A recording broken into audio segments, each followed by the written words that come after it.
औ कमा क़ाल अलैहिस्सलातु वस्सलाम बिबरकति इन्नल्लाह व मलाइकतहु युसल्लूना अलन नबी या अय्युहल्लज़ीना आमनू सल्लु अलैहि व सल्लिमू तस्लीमा।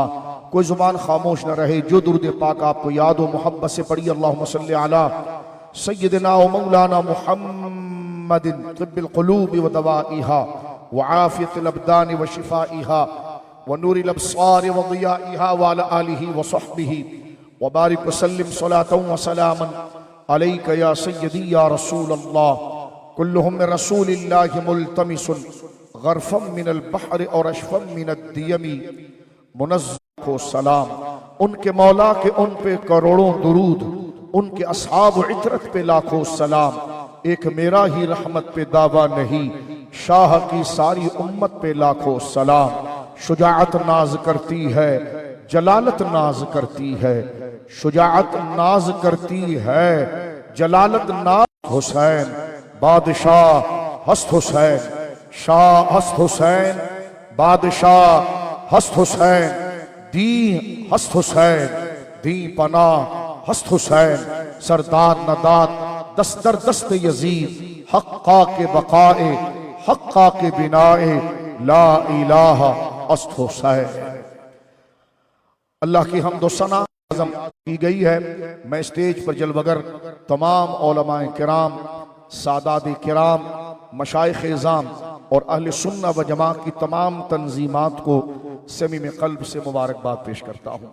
और इस प्रोग्राम के इनेकाद में, मनाने में, दामे दिरहम सुखने, अपनी कुर्बानी अपने माल के ज़रिए इसके संवारने में, इसके सजाने में, इसके एहतमाम करने में जितने अफराद ने इसमें हिस्सा लिया, अल्लाह रब्बुल आलमीन जल्ला वाला इसे तोशा आखिरत और दुनिया व आखिरत में उनके लिए, उनके अहलो अयाल के लिए खुशियों का जरिया बनाए। और अल्लाह रब्बुल आलमीन जल्ला वाला इस ज़िक्र खैर के सदक़े इस पूरे खित्ते पर अल्लाह रब्बुल आलमीन अपने फजल से अमन और रहमत का नुज़ूल फरमाए। पूरे सूबा सिंध पर अल्लाह अपना खास फजल फरमाए, पूरे पाकिस्तान पर अल्लाह रब्बुल आलमीन जल्ला वाला फजल फरमाए। और ये तकरीर, आज का ये जलसा सीखने के लिए है, बुनियादी मकासद को जानने के लिए है। बहसत मुसलमान के हमें किन किन बातों का जानना, किन किन लोगों की मोहब्बत को दिल में रखना कि उन्हीं की मोहब्बत कब्र और हशर के अंदर निजात का जरिया है। तो ये शोर शराबे का जलसा नहीं, बल्कि तालीम का जलसा है, दर्स का जलसा है, सीखने सिखाने का जलसा है। जो हम सुनेंगे, समझेंगे, उस पर खुद भी अमल करेंगे और इस अमन और मोहब्बत के पैगाम को दूसरे तक भी पहुंचाएंगे।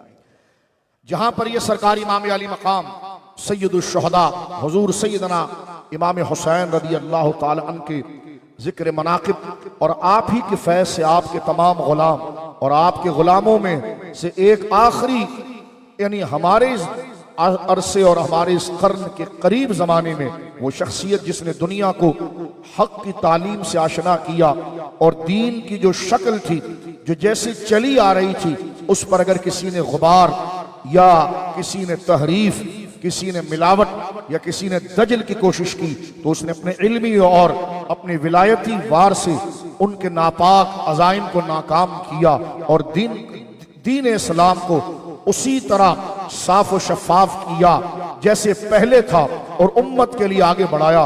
मेरी मुराद इमाम अहमद रजा खान फादिल बरेलवी नव्वरल्लाहु मरकदहू, सफर का महीना है, आपका उर्स पाक है, उस निस्बत से। और फिर मुझे अभी हमारे भाई मुर्तजा ने यह बताया कि आज अल्हम्दुलिल्लाह अहले सुन्ना व जमा का एक बड़ा गैरत और हमियत का नाम हमारे भाई जनाब शहीद मोहम्मद सलीम कादरी रहमतुल्लाह ताला अलैह के उर्स का भी दिन है आज। और ये जगह भी वही है जैसे हमारे भाई बता रहे थे कि यहाँ पर आपने खिताब भी फरमाया। अल्लाह रब्बुल आलमीन इन तमाम की क़ुबूर मुक़द्दसा पर अपनी तजल्लियात की, रहमत की का नुज़ूल फरमाए। मेरे दोस्तों बुजुर्गों, क्योंकि ये जलसा इमाम आली मकाम रज़ी अल्लाह ताला के हवाले से है और आप ही का जिक्र जो हमें सिखाया वो इमाम अहमद रजा है, तो मैं आला हज़रत इमाम अहले सुन्नत रज़ी अल्लाह ताला की तालीम अहले बैत के हवाले से जो है वो चंद अर्ज़ करूंगा, ताकि आपको पता चले कि दीन को समझना कैसा है और दीन की हिदायत कैसी है। एक बात तो सबसे पहले मुकदमे के तौर पर, बयान के तौर पर बिल्कुल जब्त और याद कर लीजिए कि जन्नत में वही जाएगा जिसने दीन कामिल पर ईमान लाया और उस पर अमल किया। दीन इस्लाम जो हम लफ्ज कहते हैं, इसको तकरीर के अंदाज में समझाने के लिए समझ लीजिए इसके दो पहलू हैं, ताकि आपको इस जलसे का मकसद समझ में आ जाए। दीन इस्लाम के दो पहलू हैं, एक का ताल्लुक कानून और शरीयत से है, यानी जिसमें नमाज है, रोजा है, ज़कात है, हज है, कारोबार के अहकाम है, माँ बाप की आदाब और खिदमत है, इसी तरह निकाह है, दिगर और चीजें यानी इबादात और मामलात, ये दीन का एक बहुत बड़ा हिस्सा है। और एक हिस्सा है कि अल्लाह के बरगजीदा बंदों की मोहब्बत है, उनका जिक्र है, उनकी ताजीम है, उनसे जुड़ना है। जिसने इन दोनों को पकड़ लिया वो मुराद को पहुंच गया। अगर किसी ने एक इंतहा को लिया, सिर्फ उसने नमाज, रोजा, ज़कात, हज, इबादात और मामलात की पाबंदी की जो लाजिम और जरूरी था, लेकिन उसके साथ साथ दीन का एक और बड़ा मुतालिबा, अल्लाह का अपने बंदों से एक मुतालिबा, अल्लाह के कुछ महबूब बंदों की मोहब्बत, उसको अगर उसने सरफ नजर किया, छोड़ दिया, तो ये इबादतें उसकी अल्लाह की बारगाह में मकबूल नहीं। और एक सिर्फ अकीदत और मोहब्बत की तरफ चला और उसने दीन के उस अहकाम को नहीं पाया, उसने अपने दीन को नाकिस किया, और दीन उसी का कामिल हुआ जिसने इबादात के साथ साथ इन हस्तियों की ताजीम और मोहब्बत को भी लाजिम किया। ये मैंने आपके सामने पूरे कुरान का खुलासा पेश किया है, एक एक लफ्ज को समझकर आगे बढ़ा रहा हूं, जरा तवज्जो कीजिए। इसलिए कि कुरान करीम में मेरे दोस्तों बुजुर्गों, जहां नमाजों का जिक्र है वहीं अंबिया के फजाइल का भी जिक्र है। कुरान करीम में जहां रोजे का जिक्र है वहीं सहाबा का भी जिक्र है। जहां पर कुरान करीम में हज का बयान है वहीं अहले बैत का भी बयान है। लिहाजा पूरे कुरान पर अमल कब होगा कि जब इबादात के साथ साथ इबादत का एक बहुत बड़ा हिस्सा कि रब के कहने पर अल्लाह के महबूबों की ताजीम और उनसे मोहब्बत करना। अहले सुन्नत को अल्लाह ने यह मकाम अता फरमाया कि इन्होंने नमाजों की पाबंदी का भी एहतमाम अपने ऊपर लाजिम किया, और जिनसे रब राजी हुआ उनसे मोहब्बत और उनके जिक्र के एहतमाम को भी अपने ऊपर लाजिम कर लिया। अभी आपने नमाज इशा अदा की, जिसने अदा नहीं की, प्रोग्राम के बाद भी वक्त होगा, वो लाजिम पकड़े। एक दीन का वो जरूरी हिस्सा है, उसको अदा ना करने वाला फासिक व फाजिर है, गुनाहगार है, गुनाह कबीरा का मुर्तकिब है। इसी तरह जिसने नमाज अदा कर ली, उसके साथ उस पर लाजिम है कि उन हस्तियों से मोहब्बत करें जिनके मकाम, जिनकी अजमत, जिनकी शान को अल्लाह ने बयान किया। तो नमाज इशा अदा कर ली गई है, अब जिक्र हुसैन पाक और साहबा और अहले बैत हो रहा है। तो ये दोनों जिक्र इकट्ठा हो रहे हैं, यानी इबादत भी है और ताजीम और जिक्र भी है। ये दोनों चीजें जिसे मिल गई वो मुराद को पहुंच गया। तो लिहाजा ये कोई फजूल बात नहीं मेरे दोस्त बुजुर्गों, ये वो लोग हैं जिनकी ताजीम और जिनकी मोहब्बत से क़यामत के दिन लोगों के ईमान को जांचा जाए। इमाम अहमद रजा खान फादिल बरेलवी नव्वरल्लाहु मरक़दहू से एक सवाल पूछा गया, जरा तवज्जो कीजिए। आला हज़रत इमाम अहले सुन्नत इमाम हैं, अहले सुन्नत के इमाम हैं, मुजद्दिद हैं। मुजद्दिद कहते उसको है मेरे दोस्तों कि अगर कोई दीन के अंदर बिगाड़ पैदा कर दे, दीन के अंदर कोई मिलावट कर दे, किसी बुजुर्ग किसी अकीदे के बारे में गलत फहमियां पैदा कर दे, तो अपने इल्म की सलाहियत के साथ वो कुरान और सुन्नत को सामने रखकर दीन इस्लाम को उसी तरह तरोताज़ा और उस मिलावट से पाक और साफ कर देता है जैसे रसूलुल्लाह ने अता फरमाया।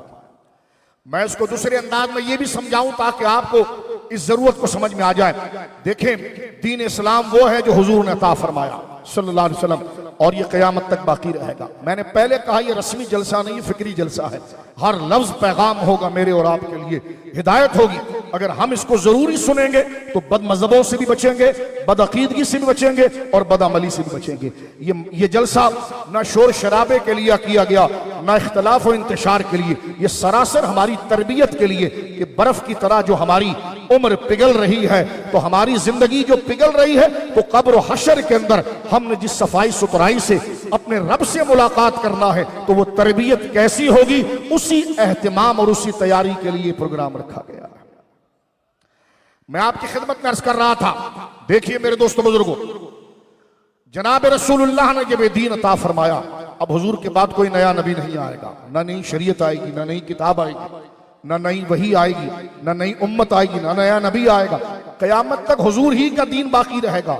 लेकिन मेरे दोस्तों, सरकारी दो आलम ने एक पेशन गोई ये भी फरमा दी, कयामत की निशानियों में ये बात भी फरमा दिया, फरमाया कि मेरी उम्मत के अंदर मेरे दीन को बिगाड़ने के लिए और दीन की असल तालीम के चेहरे पर गुबार डालने के लिए, उसमें मिलावट करने के लिए बहुत से लोग हर अरसे के अंदर आएंगे और लोगों को हिदायत से गुमराह करने के लिए दीन की असल शक्ल को बिगाड़ेंगे, उसमें तरमीम और इजाफा करेंगे। लेकिन फरमाया यहमिलु हादल इल्मा, लेकिन अल्लाह रब्बुल आलमीन जल्ला व अला मेरे इस दीन की हिफाजत के लिए हर दौर में ऐसे उलमा को पैदा करेगा कि जो इस इल्म की हिफाजत करेंगे, वो अदल वाले होंगे और हर किस्म की मिलावट, हर किस्म की तब्दीली जो अरसा दराज की साम्राज्यी ताकत के लोग इसमें इंजेक्ट करने की कोशिश करेंगे, वो दीन को उससे बचाएंगे, साफ करेंगे और आगे पहुंचाएंगे। ये दो बातें आपके सामने पेश कर दी। जनाब रसूलुल्लाह ने फरमाया कि मैं जो इल्म तुम्हें दे रहा हूं मेरे साहबा, उसको तुम संभालोगे, उसके बाद जो तुम्हारी तरबियत होगी वो लोग दीन को संभालेंगे आगे। इसी तरह जिस तरह के आज खाने पीने के अंदर मिलावट हो जाती है, खाने पीने में मिलावट हो जाती है, तो कुछ लोग वाकई में उस खालिस ग़िज़ा को बाकी रखते हैं। जैसे घी है तो किसी ने कहा घी, तो खालिस को कहा देसी घी। तो लिहाजा इसी तरह कुरान क्या चाहता है, रसूलुल्लाह ने क्या फरमाया, उसकी क्या तशरीह और ताबीर की, अंबिया के बारे में क्या सिखाया, खुदा के बारे में क्या सिखाया, सहाबा के बारे में क्या सिखाया, अहले बैत और औलिया के बारे में क्या सिखाया। ऐसे फिरके और ऐसे लोग खड़े होंगे जिनके अकीदे खराब होने की वजह से वो आने वाली यूथ और कौम के लिए दीन की असल शक्ल को बिगाड़ेंगे। लेकिन अल्लाह, हुजूर फरमाते अल्लाह इस दीन को बचाने के लिए, इस दीन की हिफाजत के लिए, जैसे शर वाले लोग, शैतानी कुव्वतें सामने आकर इस दीन को खराब करने की कोशिश करेगी, इसी तरह रहमान के बंदे खैर वाले वो उलमा आकर इस दीन की हिफाजत करेंगे। फरमा यहमिलु हादल इल्मा, अल्लाह रब्बुल आलमीन की तरफ से वो लोग इस दीन की हिफाजत करेंगे। तो वही हिफाजत जो दौरे सहाबा ने खवारिज के मुकाबले में की, अहले बैत ने जो खवारिज के मुकाबले में की, बाद में जो दुश्मनान इस्लाम के मुकाबले में की गई, ये सिलसिला आगे बढ़ता चला गया, यहां तक कि हमारे कर्न में, हमारे करीबी जमान के अंदर तकसीम हिंद से पहले नित नई बोलियां बोलने लगी गई अल्लाह के बारे में, रसूलुल्लाह के बारे में, साहबा और अहले बैत के बारे में। लेकिन जिस आलिम रब्बानी ने सारे उलमा की तर्जुमानी करते हुए अपना हक अदा किया और अहले सुन्नत की जमीयत की हिफाजत की, दुनिया उसको इमाम अहमद रजा कहती है। अगर अब भी किसी को बात समझने में कुछ भारीपन हो रहा है तो आप जरा गौर कीजिए। जैसे इमाम हुसैन पाक, जब हम इमाम हुसैन पाक का नाम लेते हैं तो हमारा जहन उनकी जात के साथ साथ हक्कानियत की तरफ जाता है। जब सामने हम यजीद का नाम लेते हैं तो यजीद में जहां उसकी पलीत शख्सियत के साथ साथ हम देखते हैं कि यजीद का काम दीन को बिगाड़ना था, दीन को खराब करना था, तो यही यजीद, इससे पहले अबू जहल, उससे पीछे फिरौन और नमरूद, जिस तरह ये बद किरदार और बद कैरेक्टर अल्लाह की हिदायत को लोगों के सामने गुबार आलूद और मशकूक बनाने की कोशिश करते हैं, उसी तरह अहले खैर आकर हिदायत को बिल्कुल साफ सुथरा करके लोगों तक पहुंचाते हैं। इसी तरह ये तसलसल हर जमाने में होता रहा और उन्हीं तसलसल के फैज में 14वीं सदी के अंदर जो अजीम शख्सियत तशरीफ लाई, जिन्होंने अपने असर के तमाम उलमा को लेकर तर्जुमानी की और दीन इस्लाम को उसी तरह अकायद इस्लामिया को बिल्कुल पाक साफ करके पेश किया कुरान की रोशनी में, और उसी रिवाइवर को, उसी मुजद्दिद को इमाम अहमद रजा कहा जाता है। तो मेरे दोस्तों बुजुर्गों, इमाम अहमद रजा ने उस सच्चाई से दीन का काम किया कि आज अगर कोई शख्स आला हज़रत इमाम अहमद रजा का नाम लेता है तो हमें उस शख्स पर भरोसा हो जाता है, ये बंदा बड़ा सच्चा है, इसलिए कि उस सच्चे का नाम ले रहा है। ये बड़ा बंदा अकीदे वाला है, इसलिए कि इमाम अहमद रजा का नाम ले रहा है। इमाम अहमद रजा की इल्मी खिदमात आगे मैं अर्ज करूंगा, आपकी खिदमात के लिए आपका नाम काफी है। जहां इमाम अहमद रजा का नाम आए, हम उनकी खिदमात, उनकी सलाहियत, उनके काम पर बहुत से टाइटल से उनको याद करते हैं। कभी फाजिल बरेलवी कहकर याद करते हैं, कभी मुजद्दिद आजम कहकर याद करते हैं, कभी इमाम सुन्नत कहकर याद करते हैं, कभी आला हजरत कहकर याद करते हैं। ये अलग अलग नाम उनकी खिदमात का निशान है। लेकिन सुनिए, जब भी ये बात आ जाए ना कि जनाब आला हजरत ने लिखा है, तो ये बात आने से, इमाम अहमद रजा का नाम आने से हमारे दिलों में, कानों में आवाज तो नाम इमाम अहमद रजा की आती है लेकिन दिलों में कुरान पर यकीन बहाल हो जाता है, रसूलुल्लाह की रिसालत पर एतमाद बहाल हो जाता है, अल्लाह से मोहब्बत बढ़ जाती है। तो इमाम अहमद रजा दीन का ऐसा हवाला बना है अपनी सच्चाई में कि है तो वो शख्सियत लेकिन काम ऐसा कर दिया कि अब दीन, अजमत और शाने उस बंदाए हक के नाम से पहचानी जा रही है। इमाम अहले सुन्नत रज़ी अल्लाह, अगर आपने थोड़ा सा तवज्जो किया हो तो मैंने मुख्तसर अंदाज में इमाम अहमद रजा की इल्मी खिदमात आपके सामने पेश की। अब मैं आगे बढ़ना चाह रहा हूँ। आला हजरत इमाम अहले सुन्नत की विलादत जैसे अभी 2026 चल रही है, अगर आप अंग्रेजी एतबार से देखें, क्योंकि आप कहेंगे जिक्र इमाम हुसैन, मैंने कहा मैं तुम्हें बताऊंगा जिक्र इमाम हुसैन करने के लिए बंदा भी फिर गुलाम भी अहमद रजा जैसा चाहिए, क्योंकि आपने ये दोनों टाइटल सुनी है। शान इमाम आली मकाम सुनेंगे लेकिन उनके सच्चे गुलाम अहमद रजा की जुबान से सुनेंगे, ताकि ना रिव्ज की तरफ जाए ना खुरूज की तरफ जाए, ना इधर बढ़ोती की तरफ जाए ना इधर घटोती की तरफ जाए, बल्कि एतदाल और तवाजुन की राह की तरफ जाए। और वो राह अहले सुन्नत की है और उस पर चलाने वाला अहमद रजा है।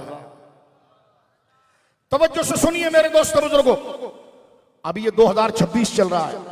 आला हजरत की विलादत कब की है? 1856। तवज्जो सुनिए,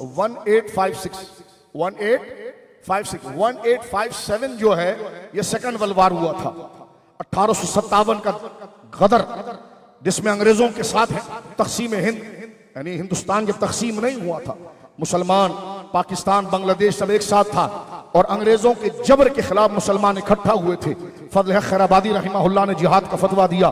फजल हक खैराबादी रहमहुल्लाह ने दो कौमी नजरिया जो हजरत मुजद्दिद फिसानी रहमहुल्लाह ने दिया, उलमा आगे बढ़े और कहा हिंदू अलग है, मुसलमान अलग है, हमें एक रियासत की जरूरत है।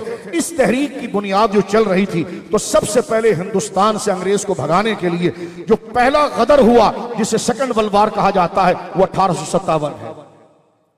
तारीख को याद रखिए ताकि आपको ये जरूर ये लोग समझ में आएंगे, इनका काम समझ में आएगा। हम इंसान हैं, दौर के साथ रहते हैं, तो दौर और तारीख से चीजों और हालात को हम समझते हैं। तो मेरे दोस्तों बुजुर्गों, जैसे 9/11 का नाम आता है तो लोग कहते हैं 9/11 उसमें दुनिया तकसीम हो गई। तो ऐसे बड़े बड़े वाकयात होते हैं जिसके बाद फिक्रें बदल जाती हैं, हालात बदल जाते हैं, माहौल बदल जाता है, कबूल और रद्द के पैमाने बदल जाते हैं। इसी तरह हिंद तकसीम नहीं हुआ तो एक बहुत बड़ा झगड़ा मुसलमानों का हुआ है अंग्रेजों के साथ 1857 में, जिसको आप पढ़ते रहते हैं। उससे एक साल पहले आला हजरत पैदा हुए बरेली शहर के अंदर 1856 में, और आपने दुनिया से पर्दा फरमाया 1921 में। इस एतबार से इमाम अहमद रजा की उम्र बनती है 65 साल। क्या उम्र बनती बोलिए? 65 साल। अब इस 65 साल को अगर आप देखें और थोड़ा से जागते हुए तवज्जो करें, 19वीं सदी खत्म हो रही है, क्योंकि 1856 में आप पैदा हुए। 1856, 56, 66, 76, 86, 96 और 4 साल और, तो पहली सदी के आला हजरत को 44 ईयर मिले। ठीक है जी। और आप आ जाइए दूसरी सदी की तरफ, तो वहां पर आला हजरत को इंतकाल 1921 में हो रहा है। तो इसमें देखिए कि 1856 में पैदा हुए हैं, 1921 में इंतकाल किया, यानी एक तरफ से 19वीं सदी खत्म हो रही है और 20वीं सदी शुरू हो रही है। इसका इशारा भी रसूलुल्लाह ने अपनी हदीस में दिया। सरकार ने फरमाया, यानी कहने का मकसद दोनों रिवायतों को मिलाकर अगर बात करें कि वो लोग जो मेरे दीन को बचाएंगे, हिफाजत करेंगे, वो तो सारे ही उलमा होंगे, लेकिन उनका लीडर और जो कायद होगा उसको मुजद्दिद कहा जाएगा। और मुजद्दिद की एक निशानी जो उनमें आला दर्जे का होगा, फरमा उसकी एक निशानी यह है कि वो 2 सदियों का संगम पाएगा। 2 सदियों का संगम पाएगा, यानी एक सेंचुरी खत्म हो रही होगी, दूसरी दाखिल हो रही होगी। एक 100 साल जा रहा होगा, दूसरा 100 साल आ रहा होगा।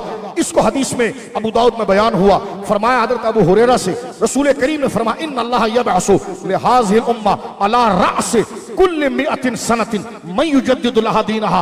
अल्लाह मेरे दीन की आबियारी के लिए, उसको साफ सुथरा करने के लिए हर 100 साल के सर पर एक ऐसे आलिम को पैदा करेगा जो मेरे दीन की तजदीद करेगा, अहिया करेगा। अगर इस हदीस को भी सामने रखा जाए और पहली हदीस को सामने रखा जाए तो इमाम अहमद रजा की पूरी जिंदगी इन दोनों कौल के ऐन मुताबिक उतरती है। क्योंकि जिस इंसाफ और अमानत से आपने काम किया, तो रसूलुल्लाह ने फरमाया जो मेरे सच्चे जानशीन होंगे वो मेरी तालीम को संभालेंगे और गुलूफ करने वाले, मिलावट करने वालों की मिलावट से बचाएंगे। तो इमाम अहमद रजा की 1000 से ज्यादा किताबें इस बात की दलील है कि आपने अपनी तरफ से कुछ नहीं किया, बल्कि किसी ने भी सहाबा के हवाले से, अहले बैत के हवाले से, खत्म नबूवत के हवाले से, अल्लाह की तौहीद के हवाले से, दीन के हवाले से कहीं भी मिलावट और कटौती की तो इमाम अहमद रजा की 1000 से ज्यादा किताबें हैं कि जिसमें आपने कुरान और सुन्नत और पिछली गुजरे हुए बुजुर्गों की बातों को लेकर उसका ताक़ुबर मुकाबला किया और उस फितने को ऐसे निकाल कर दीन से फेंका जैसे दूध से मक्खी को निकाल कर फेंका जाता है। तो एक तरफ तो वो हदीस जिसमें हुजूर ने फरमाया कि मेरे दीन को संभालने वाले उलमा आएंगे, वो आपकी तालीम और आपकी किताबों से साबित होता। एक बात। आगे दूसरी बात जरा गौर कीजिए मेरे दोस्तों बुजुर्गों, ताकि आपको इमाम हुसैन का नाम तो कई लोग लेते हैं, लेकिन पहले बंदा देखा जाता है कि वो ऐसा है कि उसकी बात पर यकीन करें।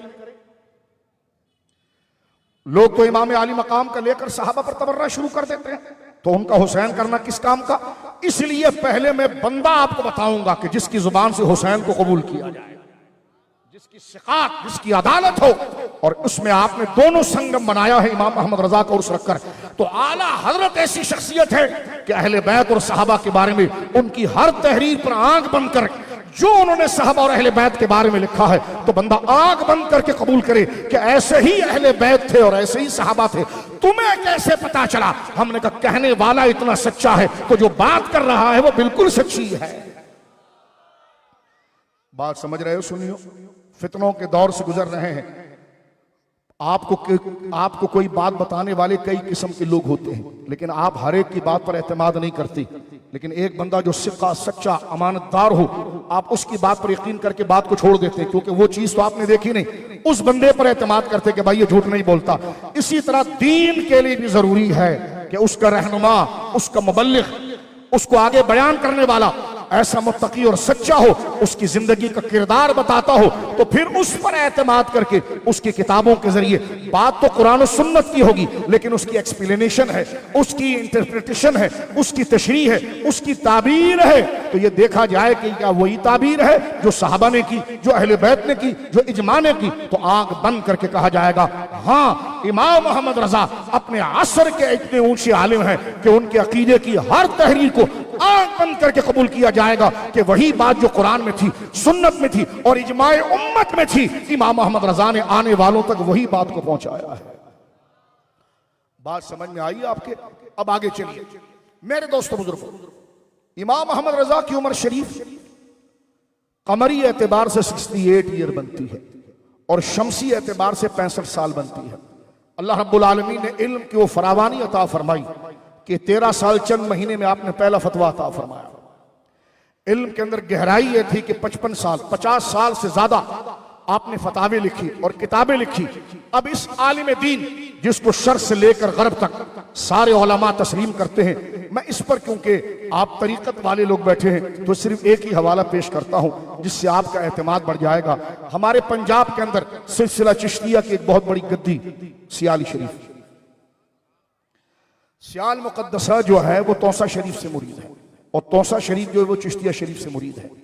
ये सिलसिला निजामिया का एक बड़ा खूबसूरत रंग है। शेखुल इस्लाम, मुंह बोले नहीं, बरतानिया के शेखुल इस्लाम नहीं, वाकई में अहले सुन्नत के शेखुल इस्लाम, अहले सुन्नत के शेखुल इस्लाम हजरत कमरुद्दीन सियालवी रहमतुल्लाह अलैह जो सज्जादा रहे, अहले सुन्नत के कायद रहे, इमाम रहे और सारे अहले सुन्नत के इमामों ने, हस्तियों ने उनके बारे में फरमाया कि ये शेखुल इस्लाम है। कमरुद्दीन सियालवी रहमहुल्लाह ताला, आपकी किताबें यकीनन आंख बंद करके पढ़ने के लायक है। चिश्तिया सिलसिला हो या अहले सुन्नत के इल्म की तर्जुमानी हो, आपको टाइटल दिया गया था शेखुल इस्लाम, इस्लाम का बड़ा उस्ताद, नाम आपका कमरुद्दीन सियालवी था रहमहुल्लाह ताला।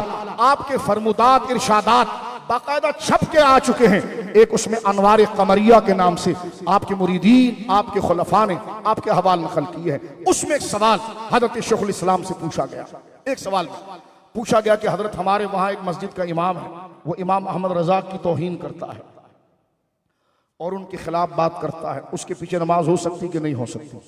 हजरत कमरुद्दीन सियालवी रहमहुल्लाह कहते हैं कि जरूर वो बदमज़हब होगा। क्या लिखते हैं?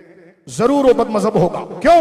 इसलिए कि इमाम अहमद रजा से वो इसलिए चिढ़ रहा होगा कि उसने इमाम अहमद रजा से मुलाकात तो की नहीं, ठीक है ना, वो उनके दौर में तो था नहीं, ना इमाम अहमद रजा से उसकी कोई कारोबारी डीलिंग थी। तो चिढ़ने की वजह क्या है? चिढ़ने की वजह इमाम अहमद रजा की किताबें हैं, उनकी तहरीरात है। तो इमाम अहमद रजा की किताबों में वही बात है जो अल्लाह रसूल ने फरमाई है और शरीयत के मुताबिक है। लिहाजा चिढ़ने का मतलब यह हुआ कि वो खिलाफ अहले सुन्नत है, बदमजहब है और बिल्कुल नमाज नहीं पढ़ी। तो गोया कि आप पर उलमा ने एतमाद किया और वो आपकी सिकात की वजह से एतमाद किया। जाहिर सी बात है, किसी सच्चे को अगर कोई गलत कहे तो हम उस पर भरोसा नहीं रख सकते। कोई अच्छों को बुरा कहे, हम 2 रुपए की अमानत उसके पीछे नहीं लगा सकते। तो जो अल्लाह वालों के खिलाफ बात करे तो उसके पीछे नमाज जैसी अमानत कैसे चल सकती है?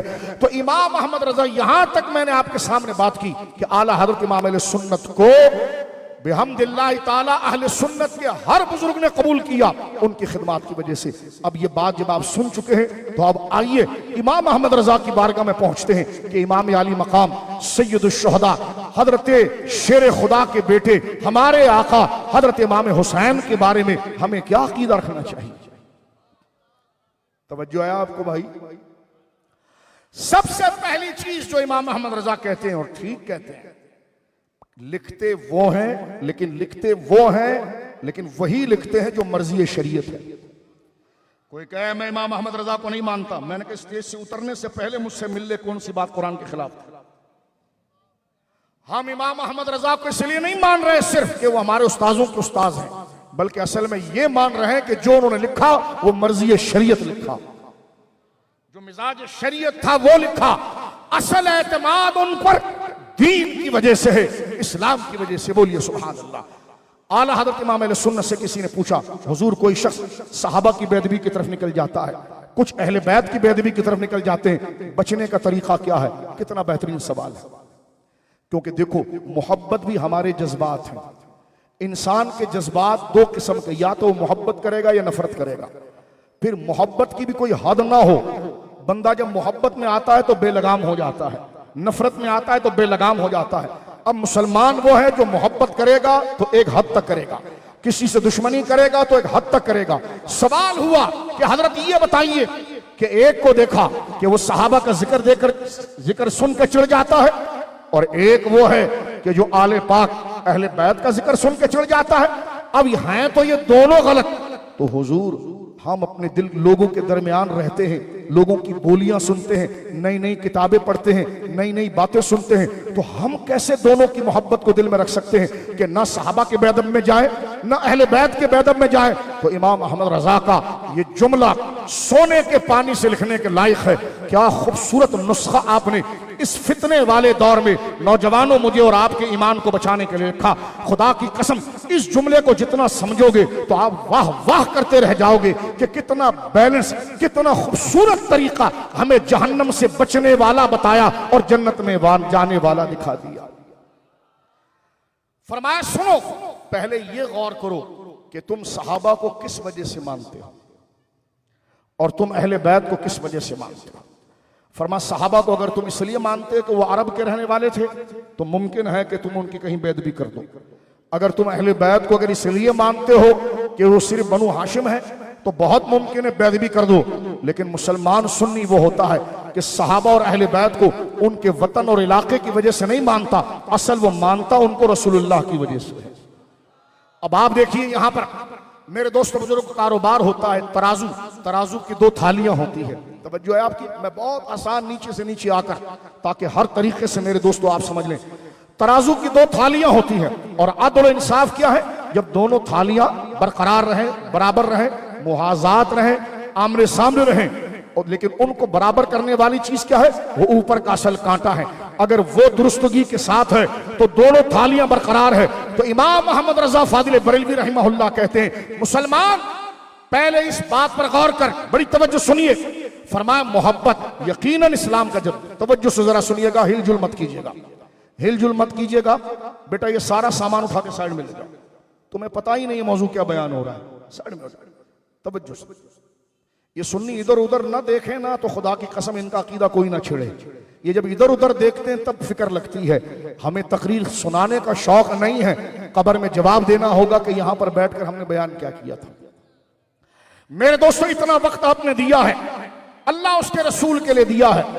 तो जरा तवज्जो कीजिए, इमाम अहमद रजा एक तरीका। आप कहते हैं क्या बार बार इमाम अहमद रजा कह रहे हैं? मैंने कहा बेटे को बात बाप की माननी पड़ती है, शागिर्द को बात उस्ताद की माननी पड़ती है। तू अजीब कटी पतंग है, किसी को बड़ा मानता ही नहीं है तो मानेगा कैसे? हमने इमाम अहमद रजा को बड़ा माना है, इसलिए उसके सामने शागिर्दों वाले घुटने झुकाकर उनसे सवाल करते हैं, तुझे चिढ़ क्यों लग रही है? माने अगर जना है कोई ऐसा इल्म वाला तो इमाम अहमद रजा के लिखे हुए कौल का इनकार तो करके दिखा दे।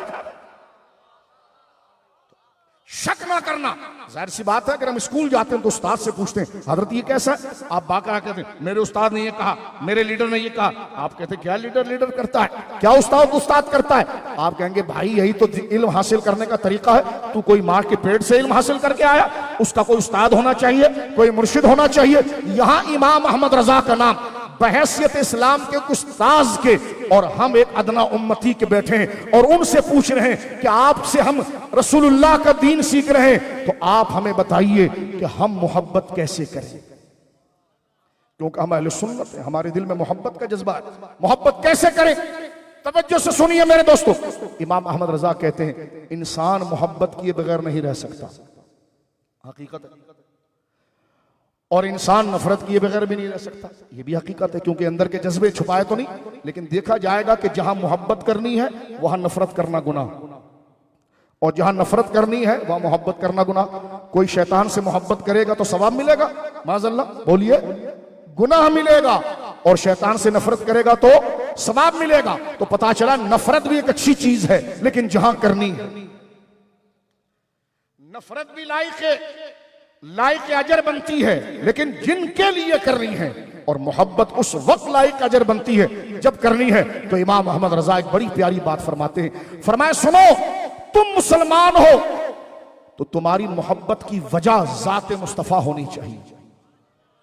क्योंकि हुजूर ने फरमाया ला युमिनु अहदुकुम हत्ता अकूना अहब्बा इलैहि मिन वालिदिही व वलदिही वन्नासि अजमाइन।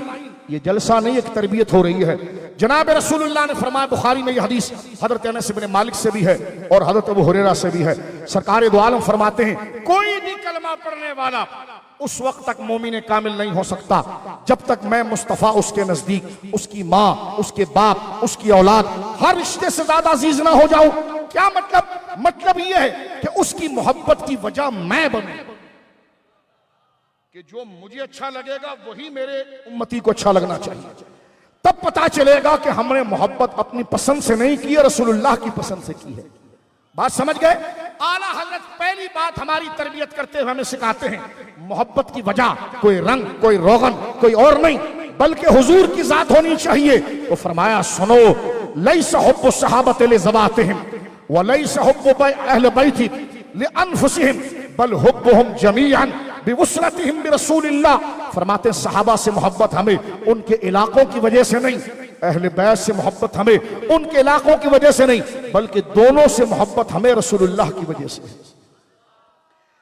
जिसने सहाबा का नाम लिया और अहले बैत को छोड़ा तो उसने हुजूर को भूल कर सहाबा को माना था। और कोई तंजीम या बना ली हो, किसी ने अहले बैत का नाम लिया और सहाबा के खिलाफ हो गए तो उन्होंने अहले बैत को हुजूर को छोड़कर माना होगा। लेकिन हुजूर की वजह से माना तो हुजूर ने दोनों को कबूल किया है। तो सुन्नी ने अपनी वजह से नहीं, हुजूर की वजह से माना तो दोनों का अदब करने वाला रहा, ना इसका बेअदब रहा ना उसका बेअदब रहा। खुदा की कसम, ये बैलेंस हमें किसी की किताब में मिलता है, ये सच, ये सच्चाई, अल्लाह वालों की मोहब्बत। तो ये कई उलमा बुजुर्गों के साथ साथ इमाम अहमद रजा की किताब में मिलती। बोलो सुभान अल्लाह। तो लिहाजा आज सुन्नी को अगर अबू बकर, उमर, उस्मान, अली से मोहब्बत है तो इसलिए नहीं कि वो कुरैशी थे या मक्का में रहते थे, असल वजह यह है कि हुजूर उनको चाहते थे। आज अगर अहले सुन्नत को मोहब्बत है आले पाक से, पंजतन पाक से, तो इसलिए नहीं कि वो बनु हाशिम थे सिर्फ, बल्कि इसलिए कि हुजूर उनको पसंद करते थे। लिहाजा सुन्नी ने हुजूर की वजह से दोनों को माना, तो ना इनके लिए हल्के लफ्ज बोले ना उनके लिए हल्के लफ्ज बोले। बोलिए सुभान अल्लाह। अमन का रास्ता अहले सुन्नत का रास्ता है, क्योंकि ये दोनों रसूलुल्लाह के, हुजूर ने दोनों को कबूल किया। बोलो सुभान अल्लाह। क्योंकि अहले बैत की निस्बत भी रसूलुल्लाह से है, सहाबा की निस्बत भी रसूलुल्लाह से, और हमारी निस्बत हुजूर से है, तो हुजूर की वजह से हमने दोनों को कबूल किया। तो किसी पूछने वालों ने कहा ये तो दो हैं, इनकी मिसाल कैसे? तो फरमाया दोनों आंखों की तरह है। अब ये दो आंखें होती ना, कहने के एक सहाबा एक अहले बैत दोनों को इकट्ठा कैसे ले ले। तवज्जो है, आहिस्ता आहिस्ता मैं आगे बढ़ रहा हूं। कहते हैं ये बात तो समझ में आ गई कि सहाबा और अहले बैत दोनों को इकट्ठा लेना, दोनों की ताजीम करनी, बोलो सुभान अल्लाह, दोनों बुजुर्गों की मोहब्बत करनी, दोनों जमातों का अदब करना, बोलो इंशाअल्लाह। लेकिन ये तो दो हैं, इसमें से एक कौन है, दो कौन है? फरमाइए एक दो की बात नहीं, ये दोनों आंखें हैं। तो फिर पूछा यूं, सीधी कौन सी उल्टी कौन सी? ताकि सीधे का रुतबा बड़ा उल्टे का कम हो। तो मेरे इमाम ने दिगर जगह पर बात की, लेकिन खुलासा इसका ये है कि इसमें उल्टी होती नहीं, दोनों सीधी है। ये ऐसी हिदायत की आंखें हैं कि इसमें उल्टा होता नहीं, दोनों सीधा है। सवाल के ये कैसी बात है, दोनों सीधी कैसे? फरमा जब मरकज़े नजर एक हो जाए तो उल्टा खत्म हो जाता है, दोनों एक हो जाते हैं। मसलन आप अगर मेरे चेहरे को देखें, मैं आपके चेहरे को देखूं, तो आप बता सकते हैं आप उल्टी आंख से देख रहे हैं, सीधी आंख से देख रहे हैं? नहीं। जब मंजर एक हो जाए, मरकज एक हो जाए, मुशाहिदा एक हो जाए, तो दोनों एक हो जाती है, उसमें उल्टा सीधा कुछ नहीं रहता, बल्कि दोनों सीधी हो जाती है। और देखने की वजह ज़ाते मुस्तफ़ा है, तो लिहाजा इनसे भी मोहब्बत की जाएगी, इनसे भी मोहब्बत की जाएगी, सहाबा की भी इज्जत की जाएगी, अहले बैत की भी इज्जत की जाएगी। बोलिए सुभान अल्लाह। अब मैं आगे बढ़ रहा हूं। आला हज़रत इमाम अहले सुन्नत से कुछ फतावे तो फतावा रज़विया शरीफ में शाया हो गए। 22,000 से ज्यादा फतावों का मजमुआ फतावा रज़विया शरीफ जो 33 जिल्दों पर मौजूद है। इसके अलावा भी आला हज़रत ने कई खतूत जो लोगों को लिखे हैं, वो खत आहिस्ता आहिस्ता मिल रहे हैं, तो उसकी अलग अलग जिल्द बन रही है। उलमा इस पर काम कर रहे हैं। मौलाना तौसीफ रजा साहब की लाइब्रेरी से आला हज़रत फादिल बरेलवी रहमहुल्लाह के चंद कलमी फतवे मिले हैं, और वो बाक़ियात और नवादिरात आला हज़रत नामी किताबों में आना शुरू हो गए। उसमें क्या सवाल हुआ, अब पूछते हैं हुजूर, हमें तो ये समझ में आ गया कि अहले बैत का भी अदब और गुलामी करेंगे, सहाबा के भी अदब और गुलामी करेंगे। बोलो सुभान अल्लाह। तवज्जो है, अहले बैत लेकर दीजिए, हम तो अहले बैत को मानते हैं। तो मैंने कहा जिसने अहले बैत का मकाम बनाया उस अबू हुरैरा के खिलाफ क्यों जाते हो? वरना तो बंदा जिससे मोहब्बत करे तो फिर उसकी गली से भी मोहब्बत करता है। तेरा अजीब इश्क है, दुनिया को जो हुसैन का मर्तबा बता रहा है तो उस पर बहू बहू कर रहा है। तो ये भी फराड, वो भी फराड, क्योंकि तुमने हुजूर से हट कर इनको माना है, और जिसने हुजूर की वजह से माना उसने अबू बकर के आगे भी निगाहें झुकाई, अली के आगे भी निगाहें झुकाई। बोलो सुभान अल्लाह। मौजू मेरा खिलाफत नहीं, वरना मैं इस पर आता, लेकिन इमाम हुसैन पाक का आपने मौजू रखा है। तो आइए अहले सुन्नत में अहले बैत का अदब किस दर्जे पर है। और सुन्नी के पास सच इतना है कि झूठ बोलने का टाइम ही नहीं। हमारी एक ही करबला और एक ही बयान, और पगड़ी भी नहीं फेंकते, गिरबान भी नहीं फाड़ते। पगड़ी फेंक दी मनहूस तो क्या अदब हुआ, पगड़ी सजी रहे हुसैन को सलाम। ज़बां पे कलमाए तौहीद, दिल में बुग़्ज़ रसूल। अरे बेवफा है, किसी बावफा की बात करो। किसी के प्रेशर में और इमोशनल ब्लैकमेलिंग में ना आना। सुन्नियों से बड़ा सहाबा का अदब करने वाला नहीं, सुन्नियों से ज्यादा अहले बैत को चाहने वाला कोई नहीं। तू खाम खा उठ पटांग चीजों को देखकर इंप्रेस मत हो जाया कर। सुन्नी फलाने ने कर दिया, ढिमकाने ने कर दिया। तवज्जो है आपकी, क्या तवाज़ुन रखा है कि जिक्र हुसैन होगा बज़बान इमाम अहमद रजा। तवज्जो कीजिए, हम आला हज़रत की बारगाह में सवाल करते हैं, हुजूर ये बात तो समझ में आ गई कि हुजूर की वजह से, रसूलुल्लाह की वजह से हमने सहाबा को माना, रसूलुल्लाह की वजह से हमने अहले बैत को माना और दोनों को कबूल कर लिया। अब हुजूर आगे पूछना चाहते हैं, इमाम अहमद रजा कहते हैं पूछिए। अब पूछना चाहते हैं हुसैन इब्ने अली का मकाम क्या है, क्योंकि कॉन्फ्रेंस आपके नाम की है। तवज्जो है। तो आला हज़रत से एक बंदे ने सवाल किया, और सवाल कितना जबरदस्त है जरा सुनो। कहते हैं एक बंदा कहता है हसनैन की मोहब्बत ऐन ईमान है। सवाल देखो कितना बड़ा है। तवज्जो है भाइयों, इसलिए कि फजूल बात नहीं करेंगे, इल्मी बात करेंगे, रिकॉर्ड भी है ताकि आप उसको कैश भी कर सकें, पढ़ भी। सवाल हो रहा है, यार सी बात है, उलमा से लोग सवाल पूछते हैं, हजरत ये कैसा, ये कैसा, ये कैसा है। सही हो तो दलाइल लिख देते हैं, ना हो तो नफी लिख देते हैं। तो आला हज़रत से सवाल हो रहा है कि हमारे इलाके में एक बंदा है, वो कहता है हसनैन। हसनैन किसको कहते हैं? मौला इमाम हसन, मौला इमाम हुसैन। जब दोनों का नाम इकट्ठा लें तो कहते हैं हसनैन। बोलो सुभान अल्लाह। दो हसीन और जमीन शख्सियत, अल्लाह अकबर। सवाल हो रहा है कि हुजूर ये बताइए कि हमारे इलाके में एक बंदा है, वो ये कहता है कि इमाम हसन और इमाम हुसैन की मोहब्बत ऐन ईमान है, यानी असल ईमान है। कितना बड़ा सवाल है। तो हजरत ये कहना कैसा है? आला फरमाते ठीक कहता है। इमाम हसन की मोहब्बत ऐन ईमान है, ताबीर से। इमाम हुसैन की मोहब्बत ऐन ईमान है, ताबीर से। फरमाते सुन, कुरान ने कहा कुल ला असलुकुम अलैहि अजरन इल्लल मवद्दत फिल कुर्बा, सूरह शूरा। अल्लाह फरमाता हबीब कहो मैं दीन की खिदमत पर तुमसे कोई मेहनताना, कोई इवज, कोई पैसा नहीं चाहता। अगर देना चाहते हो इल्लल मवद्दत फिल कुर्बा, मेरे अहले बैत की मोहब्बत, मेरी औलाद से मोहब्बत। बोलो सुभान अल्लाह। मेरे कराबतदार से मोहब्बत। इसको लिखने के बाद इमाम मोहम्मद रजा आगे लिखते हैं साबित हुआ। सवाल करने वाला तो ये पूछता है कि हसन पाक और हुसैन पाक की मोहब्बत ऐन ईमान है।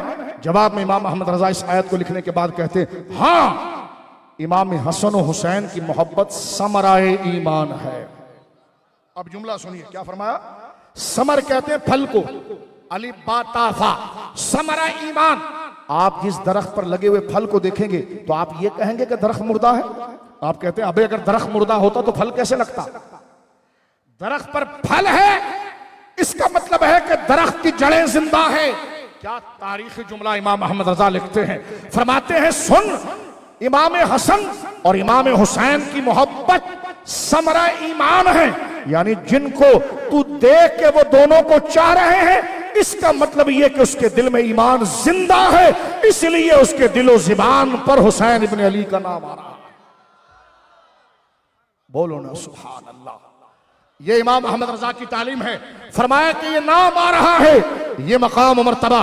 और फिर आगे कहते हैं हाँ हाँ, इमाम हसन देखो ठंडी हवा आ गई नजब अशरफ से। बोलो देखो ठंडी हवा आ गई करबला मुअल्ला से। देखो सबा तवाफ करते हुए आ गई गुंबद खजरा और शेखैन सिद्दीक उमर की बारगाह से होते हुए।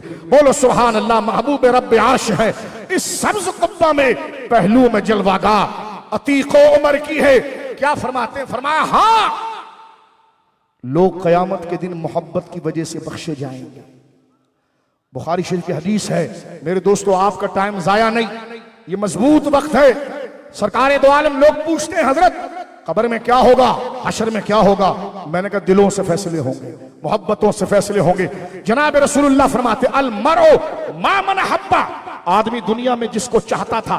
चाहने का मतलब नहीं कि सिर्फ सारी जाहिरी नारा लगाता था, नहीं, कमरे में भी उसको याद करता था और कहता था दिल में हो याद तेरी गोशाए तन्हाई हो, तो फिर तो खलवत में अजब अंजुमन आराई हो।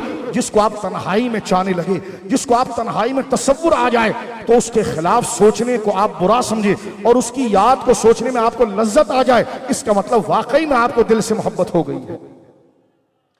क्योंकि जिससे दिल से मोहब्बत हो जाए वो तन्हाई में भी उसकी याद मजा देती है। बोलो सुभान अल्लाह। उसकी याद गम में भी बंदे को सुरूर देती है। क्योंकि देखो मेरे सुन्नी भाइयों, नौजवानों, बच्चों, बख्शिश होगी मोहब्बत पर। बोलो सुभान अल्लाह। लेकिन मोहब्बत खालिस होनी चाहिए। मोहब्बत, बोलो मुंह से, मोहब्बत खालिस होनी चाहिए, दिल वाली होनी चाहिए। मौलाना साहब दिल वाली मोहब्बत का क्या माना है? मैंने कहा दिल वाली मोहब्बत का माना यह है कि जब तू दोस्तों के साथ हो तब भी उनको याद कर, जब तन्हाई में हो तब भी उनको याद कर। बोलो सुभान अल्लाह। एक मिजाज और फीलिंग बता रहा हूं। सच्ची मोहब्बत मौलाना क्या होती है? सच्ची मोहब्बत क्या होती है? शाह साहब, मौलाना साहब बताइए। मैंने कहा सच्ची मोहब्बत ये होती है कि मजमे में भी उनकी बुराई तुझे पसंद ना हो, तन्हाई में भी बुराई पसंद ना हो। सच्ची मोहब्बत क्या होती है? अरे भरे मजमे में, अब आप देखिए रात का ये टाइम बज रहा है, एक रिकॉर्ड के लिए कह रहा हूं, दुनिया सुन रही है, एक ये शाह अब्दुल लतीफ भिटाई और मेरे आका हजरत अब्दुल्ला शाह गाजी का सूबा, बोलो सुभान अल्लाह, सिंध, बोलो सुभान अल्लाह। इसमें मीरपुर खास के इस इलाके में 1 बज रहे हैं, ठाटा मारता हुआ समंदर है, लोग बैठे हैं, बूढ़े भी बैठे हैं, जवान भी बैठे हैं, टांगे थक रही है बशरी तकाजे से, लेकिन जज्बा नहीं थक रहा, इश्क नहीं थक रहा। इसी को तो मोहब्बत कहते हैं कि कोई थकन थकन न रहे, हर राहत उनकी याद बन जाए। तकबीर, नारे रिसालत, नारे तहकीक। सुनिए अहले सुन्नत किसको कहते हैं, यूं बयां करते हैं सुन्नी दास्तान अहले बैत। तुझे सुन्नी टकरे नहीं अभी तक के तुझे बताएं कि अहले बैत का मकाम क्या है और इज्जत व सहाबा। इसलिए हमने इधर उधर की तशरीह करने की बजाय अहले सुन्नत के इमाम की जात को सामने रखा। उनसे पूछते जाएंगे और जवाब लेते। इमाम अहमद रजा से पूछा गया, और ये जरा मैं पहले इसकी तशरीह कर दूं क्योंकि मोहब्बत का मौजू बड़ा नाजुक है। मोहब्बत राह का चिराग नहीं, मंजिल तक पहुंचाने वाला है। अकल हेडलाइट है जो रास्ते को दिखाती है, और मंजिल तक जो पहुंचाती है वह इश्क है। इकबाल ने इसी की जमीन पर कहा कि गुजर जा अकल से आगे के ये नूर। ओ आगे चलो, इश्क तो अकल से आगे की मंजिल है। फरमाया गुजर जा, उर्दू समझते हैं ना सब, तशरीह की जरूरत तो नहीं। गौर कीजिए, इकबाल कहता है गुजर जा अकल से आगे के ये नूर, चिराग राह मंजिल नहीं है। क्या जुमला कहा है। मुल्हिदों को गीला जूता मारा है, वो अकल से खुदा को ढूंढ रहा है। अबे अकल चिराग राह होता है, मंजिल नहीं होता। मंजिल ज़बान मुस्तफ़ा से मिलती है, इश्क मुस्तफ़ा से मिलती है। आला हजरत और एक जगह पर और कह रहा है इकबाल कि बेखतर कूद पड़ा आतिश नमरूद में इश्क, अकल महव तमाशा है लबे बाम अभी। अकल और इश्क की दोनों की जंग चलती है। अकल खुदगर्जी सिखाती है कि मैं सवर जाऊं, इश्क ईसार और कुर्बानी सिखाता है कि मेरे महबूब की जात का जिक्र आगे हो जाए। अकल देखो, मैं आपको एक बात बताऊं, अमली बात, नौजवान खास तौर पर इनमें दोनों जज्बे मौजूद है। आप गौर करना, कभी आप आईने के आगे बैठते हैं ना, या कभी अच्छा कपड़ा पहनते हैं, या कभी नाथवानी सुनते हैं, जिक्र सुनते हैं, तो आप में कैफियत आती है। हमारे बदन में दो सिस्टम है। मैं कोई लफाजी नहीं कर रहा, सीधी सीधी बात आपसे कर रहा हूं। एक है हमारा सीना छाती, एक है हमारा सीना छाती, और एक हमारा सर। अब इस सिस्टम को देखिए, जब आपको अपना आप अच्छा लगे ना, यार मेरे जैसा तो कोई भी नहीं, और मैंने इतना काम, हम मैं नहीं है, तो उस वक्त आप देखिएगा आवाज खोपड़ी से आती है। और कभी आपको यूं लगे सब कुछ लुट जाए, मदीने चले जाऊं, तो आवाज यहां से आती है। इसके मरकज भी अलग अलग। आप कभी अप्लाई करके देखिएगा। मैं कोई लफाजी नहीं कर रहा, ना आपका टाइम खराब कर रहा हूं, ना मैं अपनी कोई इल्मी वक़्त खराब कर रहा हूं। बिल्कुल वो बात कर रहा हूं जो दलील और तहकीक के मुताबिक है। बंदे जब आपके अंदर तवज्जो है, जब आपको अपना आप अच्छा लगने लगे, किसी की परवाह ना हो, और मैं बड़ा हूं, मैं बड़ा हूं, तो उस वक्त जरा देखिएगा साउंड यहां से आता है, दिमाग से, तो किब्र यहां होता है, इश्क यहां, अकल यहां होती है, इश्क यहां होता है। और अगर अकल को ईमान के साथ ताबीर करें तो फिर वो सीने में ही होता है कि दिल को जो अकल दे खुदा तेरी गली से जाएगी। आप कहेंगे मौलाना आप तो कह रहे हैं कि अकल तो दिमाग में होती है, इमाम अहमद रजा कहते हैं अकल दिल में होती है। कि दिल को जो अकल दे खुदा, ये नहीं कहा कि दिमाग को जो अकल दे खुदा, सर को। मैंने कहा यहां अकल जो है ये और है, ये अकल इश्क के माने में, ईमान के माने में। और ये अकल जब तक ना आए तो ये अकल तो गुमराह कर देगी, ये अकल जन्नत में ले जाएगी। सुनिए मेरे दोस्तों बुजुर्गों, जब आप खुद को संवारना चाहे, खुद की तारीफ को पसंद करें, तो आवाज दिमाग से आती है। और जब आप महबूब की याद में गुम हो, ओ मैं कुछ भी नहीं सब वो है, तो आवाज सीने से आती है। तवज्जो कीजिए, जन्नत में जाएगा वो जिसका इश्क कामिल होगा। और इश्क मिलावट से पाक होता है। इश्क बोलिए मिलावट से पाक होता है। इश्क ये है कि जब आप गम में होना तो उसका जिक्र आ जाए तो आप खुश हो जाते हैं, इसका मतलब आपको उससे प्यार है, इसलिए गम में भी आपको मजा आ रहा है।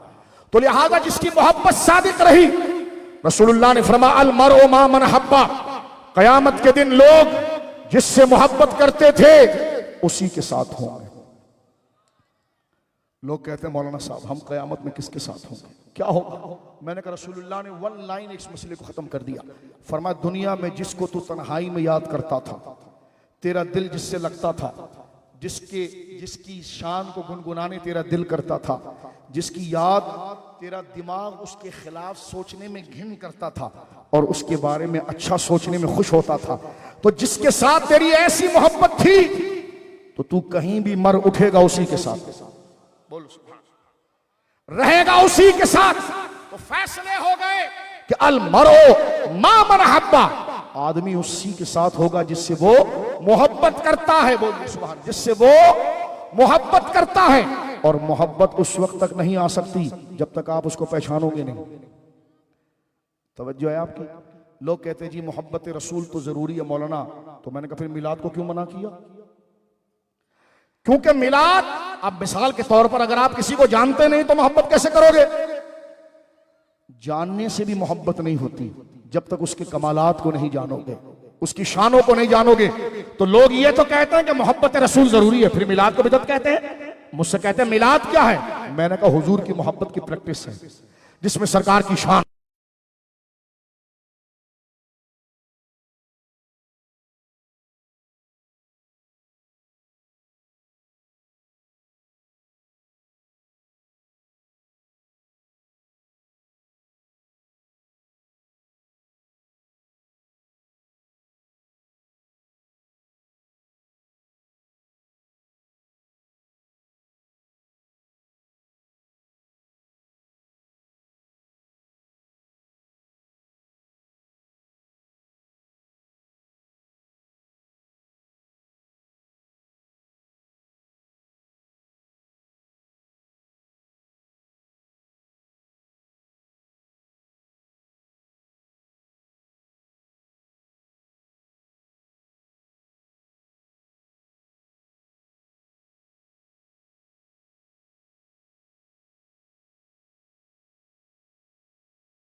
मौजू को तो समझें कि ये हस्तियां कैसी हैं, पहले मुकदमा तो समझ में आए, फिर दलाइल समझ में आए। मेरे दोस्तों, अब तक हमने यह समझा कि इमाम अहमद रजा ने बिल्कुल ठीक समझाया कि बंदा जिससे मोहब्बत करता है उसी के साथ होता है, जो बुखारी की हदीस है। इसलिए फरमाया हसन की मोहब्बत और इमाम हुसैन की मोहब्बत ये ईमान ही नहीं समरा ईमान है। जिनके जुबान से इनका जिक्र सुनो उसके ईमान की गवाही दो। खलवत और जलवत अंधेरे उजाले में जिसको इन हस्तियों से मोहब्बत करता हुआ देखो तो उसके ईमान की गवाही दो, क्योंकि जिसका ईमान जिंदा होता है, ये दलील ही है, दरख्त जब जिंदा हो तो फल देता है, ईमान जिंदा हो तो जिक्र हुसैन बयान होता है। फरमाया समराए ईमान है। और अगर आगे फरमाया आज़मो फराइज ईमान है, ईमान के वो फराइज जिससे ईमान जमता है उनमें बड़ा मर्तबा अल्लाहु अकबर, अल्लाहु अकबर, वो हजरत इमाम हसन हुसैन रज़ी अल्लाह ताला अन्हुमा के मकाम मर्तबे का है। गौर कीजिए मेरे दोस्तों बुजुर्गों, दाता साहब को भी जरा पढ़िएगा। लोग कहते हैं हम सैयदों को मानते हैं। मैंने कहा जी सैयदों के तो हम गुलाम हैं, लेकिन फिर तशरीह अपनी नहीं करना। दाता साहब रहमतुल्लाह अलैह ने जब इमाम हुसैन पाक का जिक्र अपनी मुबारक किताब कश्फुल महजूब में किया, दाता साहब रहमहुल्लाह, तू तो अभी पैदा हुआ, तेरा नहीं पता, लेकिन दाता का सैयद होना ऐसे है जैसे दिन के वक्त 12 बजे सूरज का निकला हुआ होना। दाता अली हजवेरी जिनका उर्स भी चल रहा है, देखो नाम भी आ गया, बोलो सुभान अल्लाह।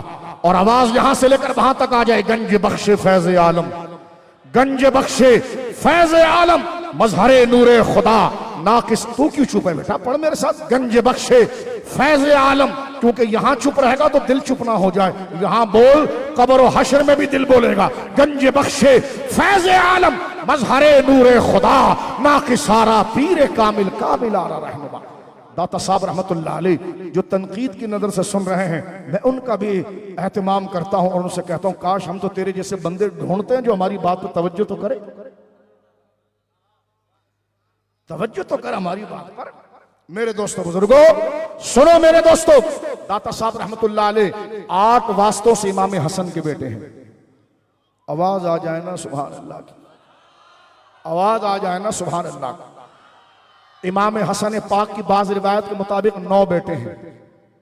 इमाम हसन जो इमाम हुसैन के पीर हैं, मुरीद कब खुश होगा जब पीर का जिक्र हो।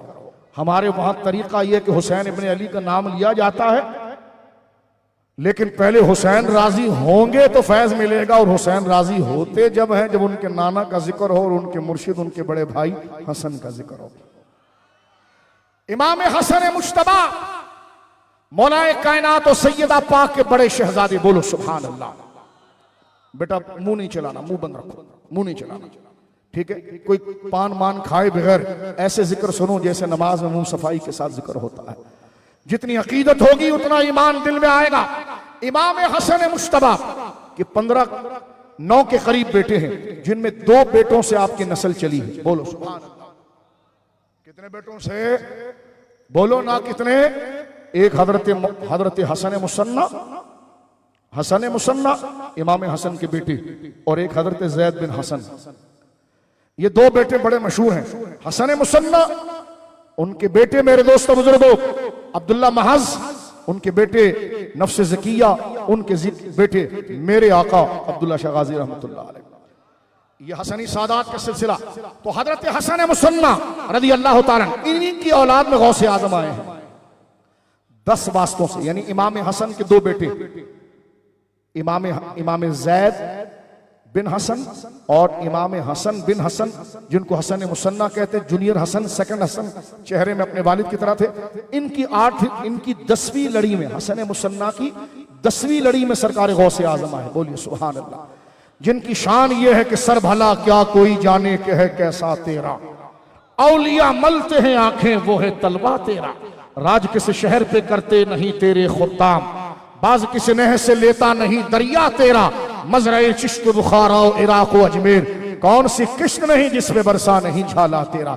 सुनिए मेरे दोस्तों, ये हसन मुसन्ना जो इमाम हसन के बेटे, इनसे गौसे आजम आए हैं 10वीं पुश्त में। तवज्जो है, गौसे आजम पैदा हुए हैं मेरे दोस्तों बुजुर्गों 470 हिजरी में। कौन सी 470, और विसाल फरमाया 561, 91 ईयर आपकी उम्र थी। और दाता साहब ने गौस पाक की पैदाइश से 5 साल पहले दुनिया से पर्दा कर लिया। दाता साहब की विलादत के बारे में एक कौल जो ज्यादा है वो ये कि 400 में आप पैदा हुए, 465 में आपने पर्दा फरमाया। इसके 5 साल बाद जिलान में गौसे आजम पैदा हुए।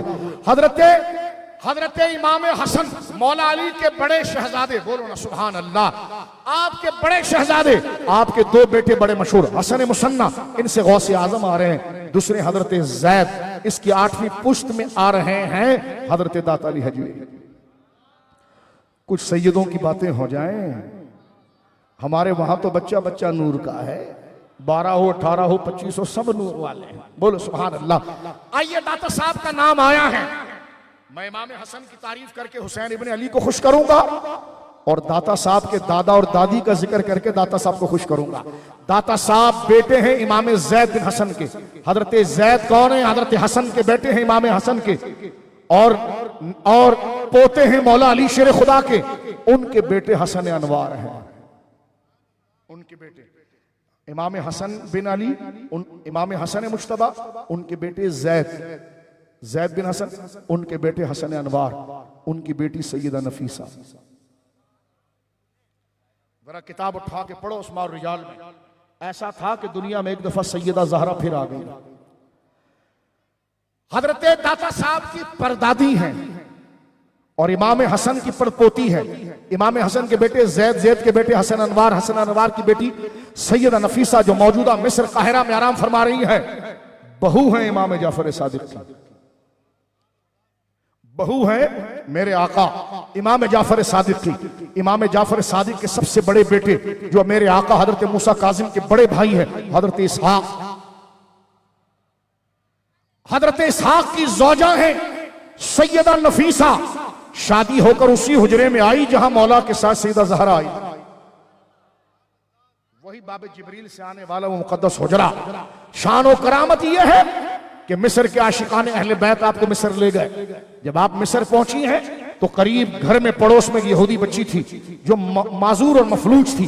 आप वजू कर रही थी, वो रेंगते हुए घर में आई। आपको रहम आया, अपने वजू के अपने मुबारक उंगलियों के छींटे मारे, अल्लाह ने उसके बदन को सही कर दिया।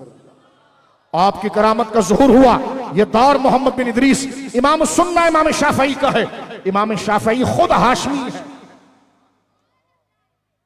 और हमारे वहां सैयदों का अदब ऐसा है, इमाम शाफई की बात चल पड़ी है ना, तो इमाम शाफई शागिर्द है इमाम मालिक के। इमाम मालिक के पास दाखिले के लिए गए तो फरमा दाखिला मुकम्मल हो गया। फरमा मैं हाशमी हूं, तो खड़े होकर मिला। फरमा फिर सबसे पहला दाखिला तेरा ही। बोलो सुभान। हजरत मोहम्मद बिन इदरीस इमाम शाफई रहमहुल्लाह दुआ करवाते थे सैयदा नफीसा पाक से। बोलो सुभान अल्लाह। यहां तक कि अपनी वफात की दुआ भी करवाई। और जिस वक्त हजरत इमाम शाफई के विसाल का वक्त करीब आया, दुआ कराने सैयदा नफीसा की बारगाह में गुलाम को भेजा। गुलाम से कहा, गुलाम ने दरवाजे के बाहर खड़े होकर सैयदा पाक से कहा कि अपने वक्त का इमाम, इमामों का इमाम, हदीस का इमाम, इमाम सुन्ना शाफई मोहम्मद बिन इदरीस आपसे दुआ का तालिब है कि सेहत ठीक हो जाए, सेहत बहाल हो जाए। अल्लाह अकबर। हजरत सैयदा नफीसा पाक ने फरमाया कि महबूब के बुलावे पर क्या इब्न इदरीस को जाने का दिल नहीं करता? फरमाया कि अच्छा, इसका मतलब कि मौत का वक्त करीब आ गया। ये दूसरी पार्टी का बंदा इसी पर लगा है कि हुजूर को कयामत का नहीं पता, उनकी औलादों को क्या क्या पता है। देखिए उनकी औलादों को क्या क्या। इसलिए हमने कहा कि तू सहाबा को किसी वजह से मान रहा है, तू अहले बैत को किसी वजह से मान रहा है। हम जो मान रहे हैं रसूलुल्लाह की वजह से मान रहे हैं। उलमा ने लिखा मेरे दोस्तों, इमाम शाफई ने वसीयत की थी कि जब मेरा इंतकाल हो जाए तो मेरे बदन को उठाकर, मेरे जनाजे को उठाकर हजरत सैयदा नफीसा के झोंपड़े के बाहर रख देना और कह देना कि शाफई का जनाजा पड़ा है, दुआ करें। इमाम शाफई के जनाजे में इतने लोग थे कि मिस्र में आज तक इतना बड़ा जनाजा ना हुआ। जनाजे के बाद आपके बदन को लाकर हजरत सैयदा नफीसा के दरवाजे पर रख दिया गया। सैयदा पाक की बारगाह में पर्दे में अर्ज किया गया कि हुजूर आपका खादिम था, शाफई दुआ करें। सैयदा ने दुआ की। मजमे में किसी मजजूब को वजद आया, उसने कहा लोगों, शाफई का जनाजा जिसने पढ़ा, खुदा ने शाफई की वजह से सारे नमाजियों को बख्श दिया और शाफई को दरे नफीसा की वजह से और दुआए नफीसा की वजह से बख्श दिया। ये वो खानदान है। आइए मेरे दोस्तों, हजरत इमाम हसन मुश्तबा, बोलो सुभान अल्लाह, मोहब्बत से कहो सुभान अल्लाह। इनके बारे में, इनके बेटे हैं हजरत दाता साहब। दाता साहब कौन है? इनके, अब जरा मैंने तुम्हें लौ लगा दी है, चिंगारी लगा दी है, जरा गौर करना। जाकर दाता साहब की किताब कशफुल महजूब पढ़ना। कशफुल महजूब कहते ये दमाता मस कलंदर। मैंने कहा जी दाता साहब का अकीदा यही है कि अबू बकर का पहला नंबर।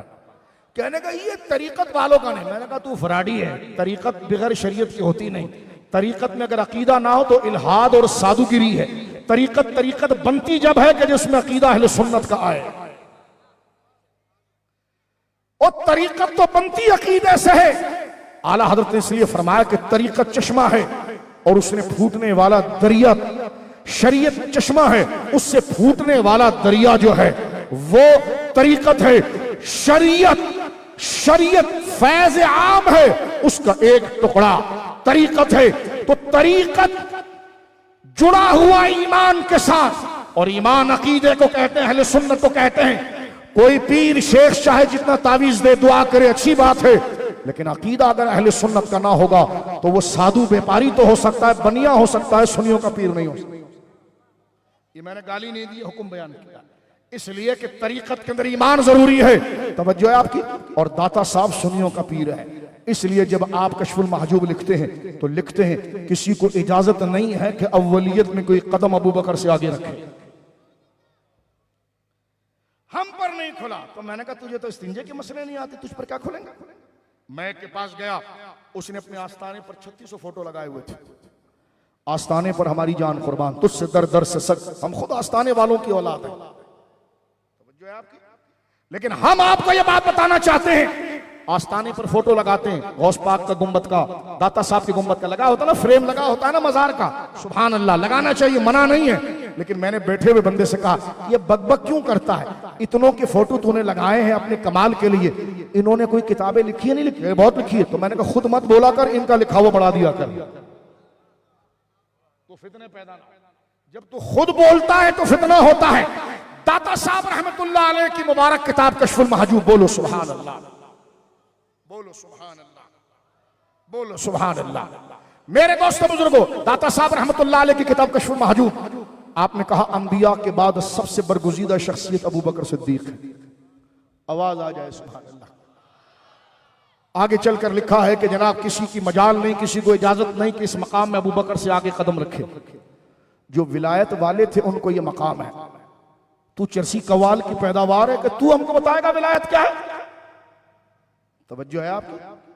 तो लिहाजा इस बात पर शर्माना नहीं, ये ईमान और अकीदे की बात है। इसलिए कि जो शेर आया तूने सुन लिया, और मेरे सुन्नी तरन्नुम और साज पर नजर नहीं होती है। शेर अगर कुरान और सुन्नत वाला है, जो शायरी हो रही कबूल की जाएगी, वरना सुरीला हो या जैसा हो कबूल नहीं किया जाएगा। नादख्वा भी वही पड़ेगा जो कुरान और सुन्नत होगा, कव्वाल भी वही पड़ेगा जो कुरान और सुन्नत होगा। बोलो सुभान अल्लाह।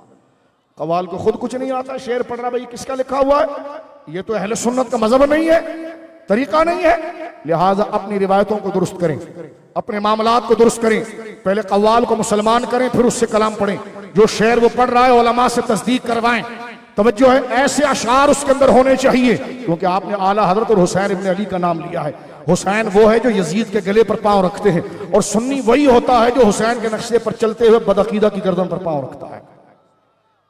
लिहाजा दोहरी पॉलिसी नहीं हो सकती कि नाम हुसैन का लें और यजीद से मोहब्बत करें। इसलिए मैं कहता हूं खुदा तुम्हें बेफैजा कर देगा अगर तुमने सच नहीं बोला। सच बोला तो दुनिया भी मिलेगी, आखिरत भी मिल जाएगी। बोलो सुभान अल्लाह। हक को हक कहो, बातिल को बातिल, इसमें मिलावट ना करो। दाता साहब रहमतुल्लाह अलैह की किताब, मेरे दोस्तों बुजुर्गों, चलते हुए आखिरी चंद बातें, क्योंकि यह मौजू तो समंदर है। दाता साहब की किताब कश्फुल महजूब में आपने पहला जिक्र अबू बकर सिद्दीक का किया। बोलो सुभान अल्लाह। नहीं, वो तो पहले खलीफा थे। मैंने कहा ये तेरी पैदावार है, वो पहले खलीफा इसलिए थे कि वो सबसे अफजल थे। ये दाता साहब ने कहा। नहीं, हम चिश्ती हैं। मैंने कहा तूने चिश्तियों की तुझे हवा भी नहीं लगी। हमारे सामने बड़ धोखा देता है लोगों को, नारे लगाकर। तुझे पता नहीं है मीरपुर में आया कौन? अभी अल्हम्दुलिल्लाह ताला ये धोखागिरी चलेगी नहीं कि सोना जंगल रात अंधेरी छाई बदली काली है।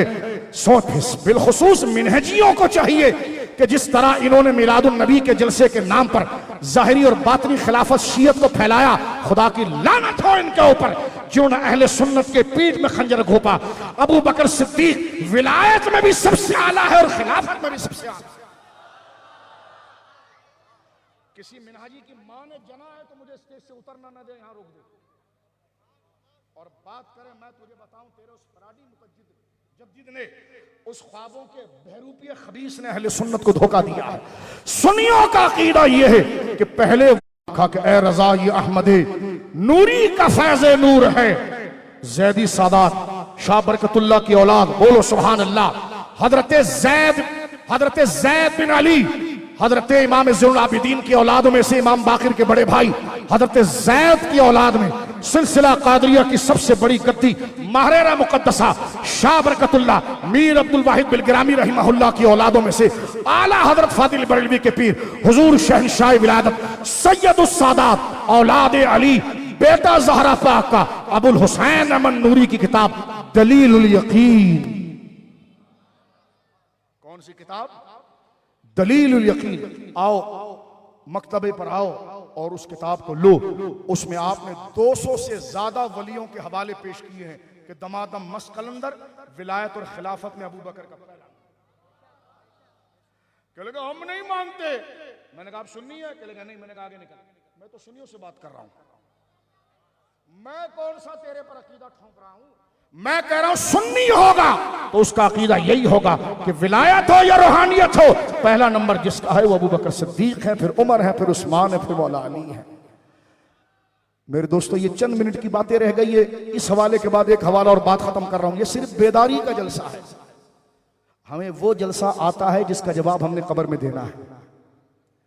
हमें वो जलसा नहीं आए और ना रब लाए कि जिससे दुनिया वादा करे और कब्र में बंदा खतरे पर आ जाए। ना वो बात हो कि बंदा सुकून से जान दे कि जान गई भी तो इसलिए कि सच बोलने में गई ना।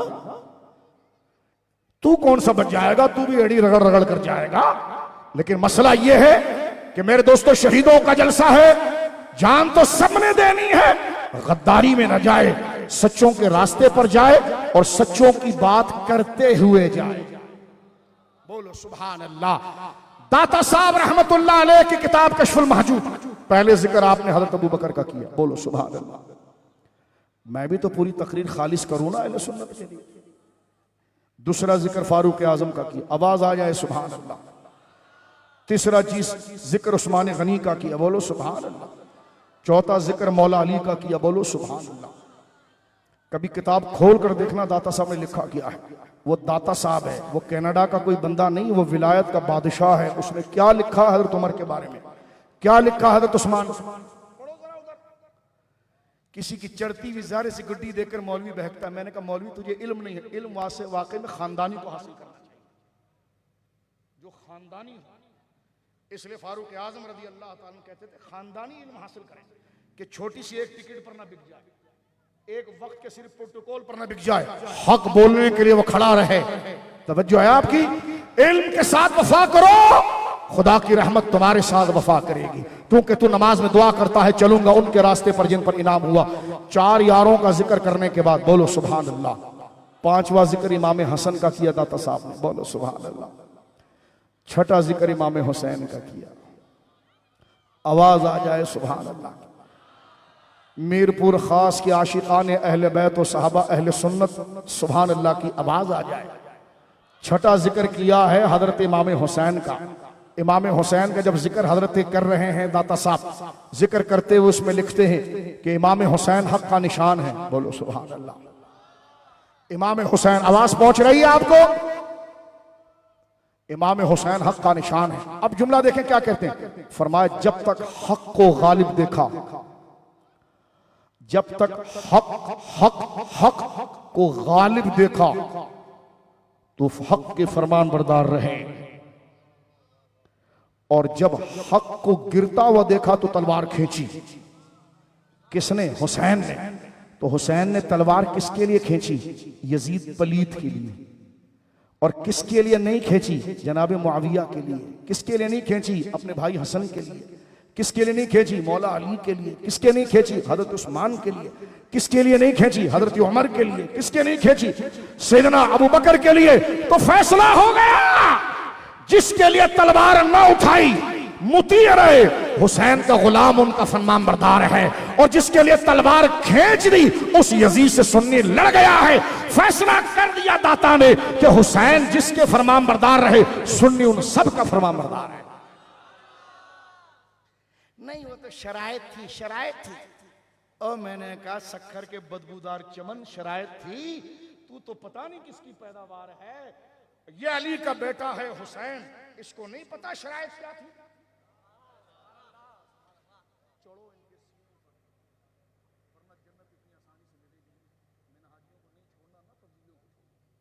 वरना कोई कादरियत नहीं बचेगी, सब बड़ी पगड़ियां ड्रामाबाजियां होंगी। आज मौलवी आज आम बंदा तवज्जो से सुनो मेरे दोस्तों, बात समझ में आ रही है आपकी? अगर इल्म की इज्जत चाहते हो तो हक बोलो, अल्लाह खुद दिलों में मोहब्बत पैदा करेगा। ये भी खुश हो, वो भी खुश हो ना, वही खुश हो जिससे अल्लाह रसूल खुश है। बोलो सुभान अल्लाह।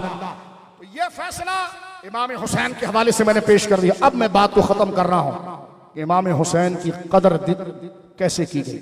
और एक मैं ये भी अर्ज कर दूं कुछ बातें आपसे आला हज़रत की। मैंने ये देखा मेरे दोस्तों, उलमा मेरे भाई मौजूद हैं, मैंने ये देखा कि 1 मुहर्रम से लेकर 10 मुहर्रम तक छुट्टी होती है, लोग पिकनिक पे चले जाते हैं, लोग मजे कर रहे होते हैं, कोई बर्थडे कर रहा है, कोई निकाह कर रहा है, कोई शादी कर रहा है। और मैंने कहा कुछ शर्म कर ले थोड़ा सा, तवज्जो है। जायज नहीं है, जायज नहीं है। मैंने कहा बहुत से जायज काम ऐसे हैं जिससे फितना होता है, तो उलमा ने उसके ऊपर कदगन।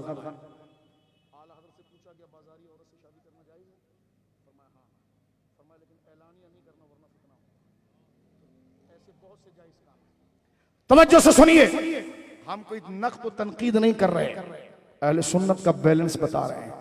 तवज्जो है आपकी? तवज्जो है मेरे भाइयों, मेरे दोस्तों, बुजुर्गों, अहले सुन्नत का बैलेंस। आला हजरत इमाम अहले सुन्नत से सवाल हो रहा है 1400 साल के बाद इमाम, नहीं गम तो 3 दिन होता है। मैंने कहा आला हजरत से जब सवाल हो रहा है तो 3 दिन नहीं बल्कि 1250 साल गुजर गए। मसला को समझो, तवज्जो है आपकी? और मैं कहता हूं ऐसा कोई काम ना करना जिसकी वजह से लोग राजी हो जाएं, ना करना, ना करना। आला हज़रत ने तो यहां तक लिखा, अगर मुस्तहब अमल से फितना फैल जाए तो मुस्तहब को रोक दो। तो महज एक जायज के लिए अगर कोई तफजीली किसी सुन्नी को छेड़ के बदमज़हब बना दे और उसके अंदर जनाब जो है वो गलत बात कर दे, तो हम इस दर्द दिल से बात कर रहे हैं। तवज्जो है आपकी? आला हज़रत से पूछा गया एक सुन्नी मुसलमान को अशरा मुहर्रमुल हराम में गम करना चाहिए कि नहीं? 26 अशरा मुहर्रमुल हराम को, अब अशरा मुहर्रमुल हराम के 2 माने कर दें, एक खास आशूरे के दिन और एक है 1 से लेकर 10 दिन। गम करना है कि नहीं? आला हजरत ने जवाब दिया, उसका खुलासा यह है कि पहले ये देख ले कि हुसैन हुजूर के महबूब हैं और तू हुजूर को पसंद करता है, तो महबूब की पसंद मुहिब की पसंद होती है, तो तुझे हुजूर पसंद है और हुजूर को हुसैन पसंद है। फतवे का खुलासा है, वक्त बहुत हो गया इसलिए। तुझे रसूलुल्लाह से मोहब्बत है, रसूलुल्लाह को हुसैन से मोहब्बत है, तो मुहिब का महबूब महबूब होता है। और फिर फरमाया आगे चलकर, फरमाया कि हदीस इमाम हुसैन पाक की शान में नकल की, और फिर फरमाया कि गम आवरी जायज नहीं, ड्रामाबाजियां जायज नहीं, इजहार गम जायज नहीं, लेकिन उनकी शान, खुलासा फतवा यह है कि उनकी शान और अजमत और करबला के अंदर जो इहानत और बेदबी हुई उसको सुनकर यकीनन बंदा गमगीन तो होगा। फिर आगे लिखते इजहार गम रियाकारी है, बनावट नहीं की जाएगी, लेकिन जिसको उनके गम का गम ना हो बेगम ना रहे, क्योंकि जिसको हुसैन का गम नहीं उसकी मोहब्बत नाकिस है, और जिसकी मोहब्बत नाकिस है उसका ईमान नाकिस है। ये मिजाज अहले सुन्नत का। बोलो सुभान अल्लाह। तो मेरे दोस्तों बुजुर्गों, गम आवरी के लिए बदमज़हबों की अदाओं का इख्तियार करना यह नाजायज, लेकिन शादी की चरागे कर देना, निकाहों की रस्में अदा कर देना, चिड़ में शुरू हो जाना, ये ऐसे फितने वाला जायज काम होगा कि जिससे सोए हुए फितने खड़े हो जाएंगे। लिहाजा ये 10 दिन बड़े एहतराम वाले होंगे और फन और शान के हवाले से, जिसमें जिक्र सहाबा और अहले बैत होगा, दुरूद सलाम होगा, न्याज़ें होंगी, तिलावत कुरान होगा, शरीयत के मसले समझे जाएंगे। हाँ, हमारे दिगर लोग जो है वो काफिलों में शरीक हो जाते हैं कि चलो दीन सीख लिया जाए, तो दीन के काम किए जाएंगे जिससे सवाब हासिल हो जाए। लेकिन कोई पिकनिक पर जा रहा है, कोई शादी ब्याह कर रहा है, तो उसे थोड़ा एहसास करना चाहिए कि ये वो दिन है जिसमें रसूलुल्लाह करबला में थे, ख्वाब में देखा गया, या रसूलुल्लाह आपके सरे मुबारक पर तो अमामा नहीं है, आपकी ये कैफियत कैसी है? फरमाया मैं करबला के अंदर ये खून जमा कर रहा हूं, इन जालिमों ने मेरे हुसैन को कत्ल कर दिया है। अल्लाह अकबर। तो गम, इजहार गम मना है, लेकिन बेगम हो जाना ये भी मना। इजहार गम, बनावट और रिया मना है, लेकिन बेगम हो जाना यह भी मना है। सुनियो, तुम में कभी नहीं रहा कि इस दिन तुम निकाह करो, तुम में कभी नहीं रहा कि इस दिन तुम बर्थडे करो, तुम में कभी ये नहीं रहा, तुम में हमेशा रहा गली गली कूचे कूचे जिक्र इमाम अली मकाम और जिक्र साहबा की महफिलें, नातखानी मनकबतें, इसको बाकी रखिए, इसी में बरकत है। और हम ऐसे फितने के दौर से गुजर रहे हैं। मैं बहुत आजिज़ी के साथ हाथ कदमों पर लगाकर कहना चाह रहा हूं कि बहुत छोटा से आदमी चिढ़ाने के लिए नहीं कह रहा हूं, ये वक्ती जज्बात बहुत बड़ा तूफान लाएगा जिसको हम बर्दाश्त नहीं कर पाएंगे। हमारे वो मुकदमे के अंदर हमारी टांगे हिल जाएंगी, क्योंकि बदमज़हब की नजर अफजलियत सिद्दीक पर है। तुम ऐसी कोई हरकत मत करना जिससे उसको लोगों को जमा करके गलत फहमी और मिसकंसेप्शन और गुमराह करने का वक्त मिले। लिहाजा आला हजरत ने यहां तक लिखा कि अगर किसी मुस्तहब की वजह से भी फितना पैदा हो रहा हो तो उसको रोक दो, क्योंकि अल फितना तो अशद्दु मिनल क़त्ल, फितना जो है वो कत्ल से ज्यादा शदीद होता है। ये पैगाम जिन तक पहुंचना था पहुंच गया। अब आखिरी बात, इमाम हुसैन की कदर यह है कि आपकी मोहब्बत ईमान के फराइज है। बोलो सुभान अल्लाह, बोलो सुभान अल्लाह। इमाम अली मकाम सैयदना इमाम हुसैन के हवाले से मैंने आला हज़रत को पढ़ा। अब ये 3-4 मिनट की बात है। साहबा इकराम ने खुद बता दिया हुसैन इब्न अली का मर्तबा क्या है, उनकी इज्जत कितनी है। हजरत अबू बकर सिद्दीक अपने कंधों के ऊपर इमाम हसन को बिठाते थे। बोलो सुभान अल्लाह। बुखारी शरीफ फज़ाइल अहले बैत में मौजूद है।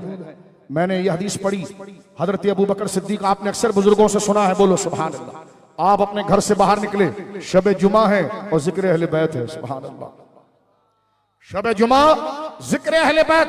इमाम हजरत अबू बकर अपने मस्जिद से बाहर निकले, हजरत मौला अली साथ थे, सामने देखा कि इमाम हसन बच्चों के साथ खेल रहे हैं। इमाम अबू बकर सिद्दीक रसूलुल्लाह का जानशीन खलीफा बिला फसल जमीन पर बैठकर इमाम हसन को अपने कंधे पर बिठाता है। मुझे बताओ, जो कंधे पर बिठाया होगा तो वो पांव की खाक हजरत अबू बकर सिद्दीक के कपड़े पर नहीं लगी होगी, थोड़ी सी पगड़ी हिल नहीं गई होगी, मैं आपको बड़ी जिम्मेदारी से कहता हूं, हजरत अबू बकर ने ऐसा लाड़ कभी किसी अपने बच्चे से नहीं किया जैसा लाड़ अली के बच्चों से किया। वो बाग खा जाएंगे, क्या उल्टी सीधी बनावटें बकवासें करता है? अपने कंधे पर मैंने तसव्वुर में एक बात की कि ये कौन सा मिजाज है मोहब्बत का। आपका मकाम देखे, हमारे इलाके में काउंसलर आ जाए तो बगैर कलफ के कपड़ा नहीं पहनता, तो आप रसूलुल्लाह के जानशीन हैं, 15 लाख मुरब्बा मील के इमाम हैं और इतने झुक गए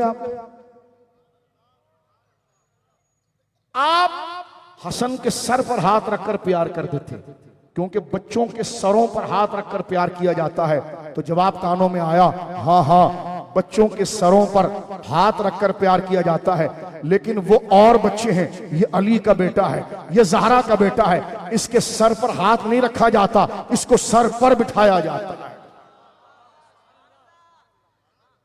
मेरे दोस्तों बुजुर्गों, ये अदब हजरात सहाबा किराम ने अहले बैत पाक के साथ किया। बोलो सुभान अल्लाह। और सुन्नी यकीनन इंसान किसी बदमज़हब के ताने में आकर चिढ़ का शिकार होता है, ये इंसान का नेचर है।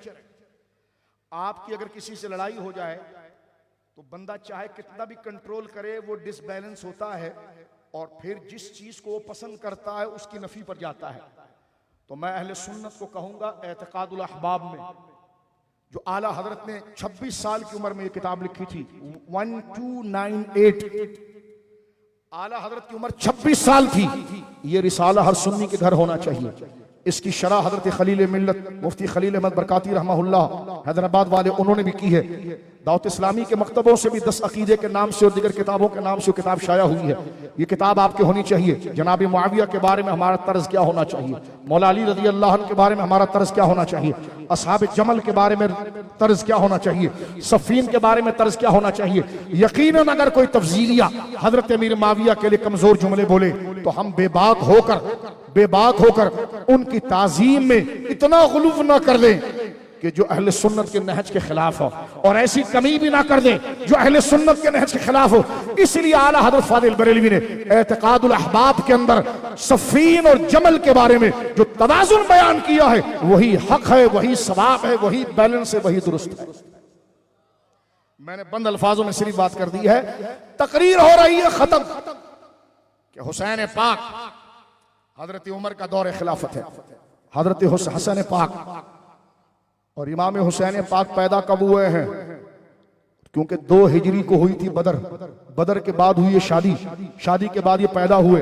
रसूलुल्लाह के साथ इन दोनों भाइयों ने कोई 5000, जितने बदरिए सबके 5000, और इमाम हसन की भी 5000, इमाम हुसैन की भी 5000। हालांकि बदर में शरीक नहीं हुए हैं। बदर में शरीक बेटा अब्दुल्ला इब्न उमर आ गया, उन्होंने कहा आपने मेरी तनख्वाह कम रखी है, हसन हुसैन की ज्यादा रखी है। बदर में तो मैं भी गया था, सरकार ने रास्ते से लौटा दिया, लेकिन ओहद में मैं लड़ा हूं, हर जिहाद में मैं लड़ा हूं, लेकिन आपने मुझे 500 कम दिया। हसन हुसैन तो किसी जंग में नहीं थे, आपने कैसे दे दिया? तो इश्क अहले बैत और सहाबा देखिए, जो अपने बच्चों को वारदे हसनैन पर वो उनके बागों का सौदा करेंगे। माज़अल्लाह क्या फरमाते हैं हजरत सैयदना फारूक आजम रज़ी अल्लाह अन्हु। लोग उनको सख्त कहते हैं, लेकिन मैं कहता हूं इश्क का बादशाह उमर था। सैयदना उमर पर एक कैफियत तारी हो गई। फरमाया तू कहता है, फरमाया इन तहदरली अब्बन मिस्ल अबीहिमा व उम्मन मिस्ल उम्मिहिमा। फरमाया तू कहता है मैंने उनको ज्यादा क्यों दिया? तो जा अली के बाप जैसा कोई बाप ले आ, अली की वालदा जैसी वालदा ले आ, अली के नाना जैसा कोई नाना ले आ। ये वास्ता देने की निस्बतें जो है ना, ये तो पंजाब और सिंध के लोगों की है। लोग, एक मुल्ला मुझे कहने लगा भाभी ये वास्तों का मिजाज तुम्हारा है। मैंने कहा बेटा ये अरब का है। इश्क जब आता है ना तो फिर वास्ते ही होते हैं। हजरत फारूक आजम अपने बेटे को कहते हैं, फिर जाना अली जैसा बाप ले आना, सैयदा जैसी माँ ले आना, मोहम्मद रसूलुल्लाह जैसा नाना ले आ। ये इश्क है फारूक आजम को पंचतन पाक से हसनैन करीमैन से। काले का सारा झूठ सब फ्रॉड और झूठ किया तूने। अब मैं बात को खत्म कर रहा हूं, तवज्जो है आपको? क्या बोला मैंने? कहा जो तूने सुना वही बोला, जो तूने सुना मैंने क्या बोला वही बोला। गौर से सुन, क्योंकि जाहिर सी बात है मनकबत पढ़ रहा हूं। क्या लगे हमारे वहां तो मनकबत तारीफ होती है, मैंने कहा मनकबत पर दुश्मन पर जब तक जर बनाए तो तारीफ बनती नहीं, क्योंकि सूरह फातिहा होती जब है कि जब प्यारों के रास्ते पर चलने की दुआ की जाए और दुश्मनों से भगाने की बात की जाए। जब तक गैरिल मखदूबी ना पढ़े तो सूरह फातिहा नहीं पढ़ती। जब तक तेरे पर आए ना तो अहले बैत की यूं बयां दास्तान अहले बैत, ये जज्बात नहीं है, ये शरीयत का तकाजा है मेरे दोस्तों। क्योंकि मनकबत दलील रखते हैं। हजरत इमाम आइनी ने जब बुखारी किताबुल मनाकिब का बाब बांधा तो फरमा मनकबत तारीफ को कहते हैं, तारीफ बनी है नकब के साथ। इसका माना यह कि जब तेरी तारीफ महबूब के लिए ऐसी हो कि उसकी शान जाहिर हो जाए और उसके दुश्मन का दिल जख्मी हो जाए, फिर जाकर मनकबत बनती है। सिरात मुस्तकीम तो तूने कह दिया सिरातल लज़ीना अनअमता अलैहिम, लेकिन बाद में यह भी कहे गैरिल मग़दूबि अलैहिम वलद्दालिन। चलूंगा सच्चों के रास्ते पर, दूर रहूंगा झूठों के रास्ते पर। नहीं, मुखालिफत ना करो। अबे हमने कहा जब तक मुखालिफत ना करें तो तौहीद कायम नहीं होती। पहले हम कहते ला इलाहा, और कोई खुदा नहीं है इल्लल्लाह, मगर एक सच्चा रब हमारा खुदा है। नफी ही से तो इस बात की तरफ आते हैं, रद ही से तो फिर अजर की तरफ आते हैं मेरे दोस्तों। हवाला क्या है?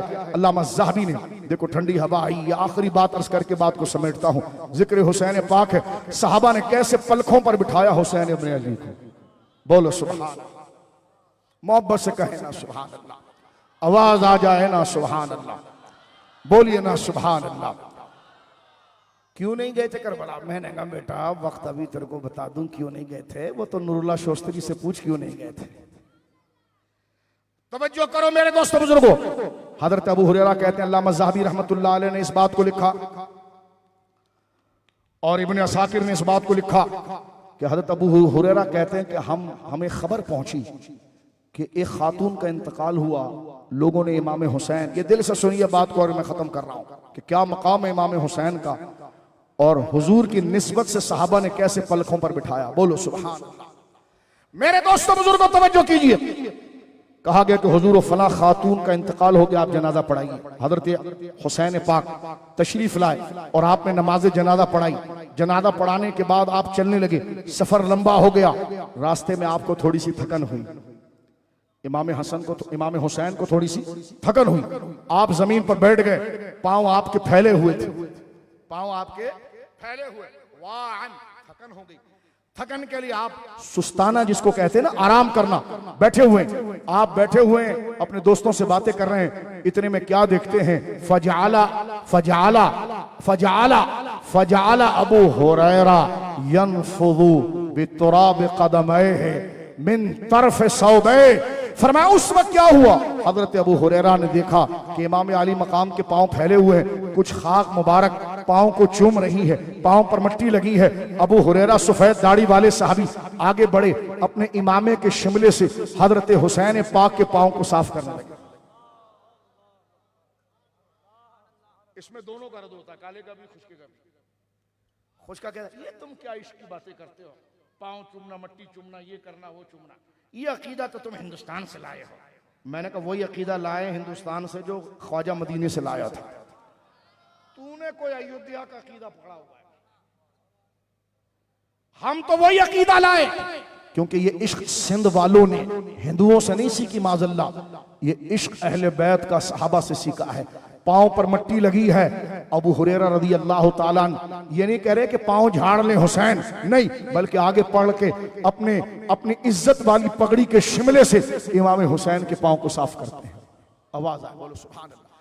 उस साफ करने के पीछे जज्बात कितने होंगे, यादें कितनी होंगी, निस्बतें कितनी होंगी, बोलो सुभान। और वही निस्बतें आपको प्रोग्राम पर मजबूर करती हैं, मनकबत पर मजबूर करती है। तवज्जो है आपकी।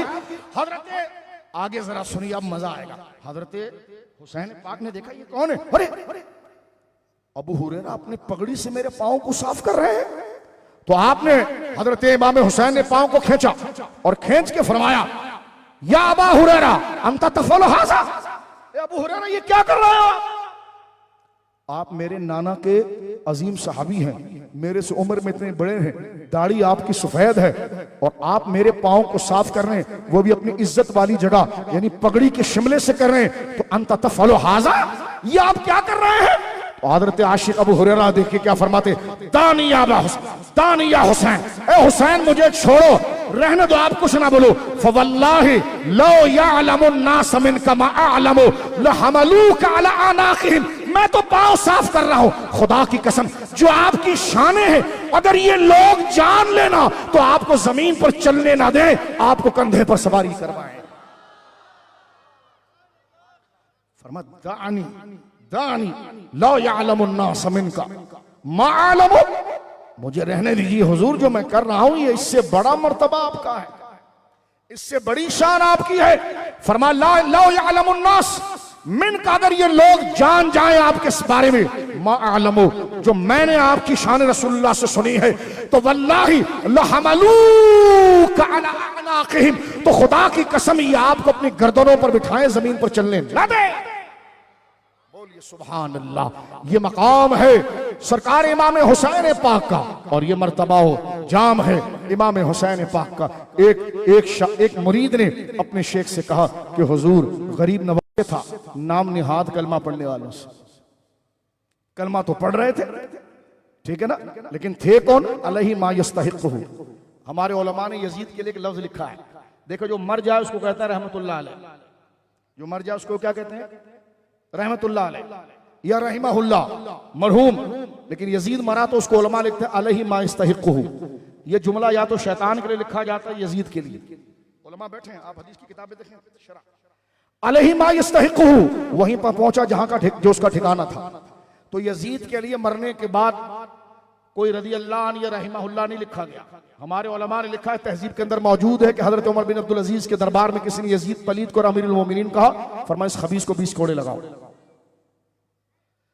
हमारे उलमा ने लिखा लैसा बिअहलिन युरवान हो, इमाम अहमद कहते हैं यजीद पलीद इस लायक नहीं था कि उससे कोई हदीस रिवायत की जाए, इसीलिए मुल्ला अली कारी रहमतुल्लाह तआला ने शरफ अकबर में लिखा कि जिसने इमाम को बागी कहा वो खबीस है और खारिज अहले सुन्नत है, इसलिए कि इमाम आली मकाम करबला में हक पर थे। बोलो सुभान अल्लाह, मोहब्बत से कहो सुभान अल्लाह, मोहब्बत से कहो सुभान अल्लाह। फरमाया पूछना यह चाहता हूं कि बाप को करबला के अंदर फुरात से कतरा नहीं मिलता, और बेटा जो है अजमेर का शहंशाह हमारा आका सरकार मुईनुल हक वद्दीन सरकार अजमेरी, जो बेटे हैं इमाम हुसैन के, वो लोटा वो कूजा पानी के किनारे पर लगते सारा दरिया आता है। फरमाया दोनों का महाज अलग था बेटा, तू समझा नहीं। करबला में जाहिरी कलमा पढ़ने वालों से मुकाबला था और अजमेर में खुले काफिरों से मुकाबला था, और दोनों थे उसी नाना के बेटे। तो फरमाया बाप हुसैन ने जाहिरी कलमा पढ़ने वालों को अखलाक मुस्तफा दिखाया, और उनके बेटे मोइनुद्दीन ने दुश्मन मुस्तफा को ताकत मुस्तफा दिखाई। फरमाया उधर अखलाक का ज़हूर है, इधर तसर्रुफ ताकत का ज़हूर है, और ये वही चीज है कि चमक तुझसे पाते हैं सब पाने वाले, मेरा दिल भी चमका दे चमकाने वाले। व आखिर दावाया अनिल हम्दुलिल्लाहि रब्बिल आलमीन।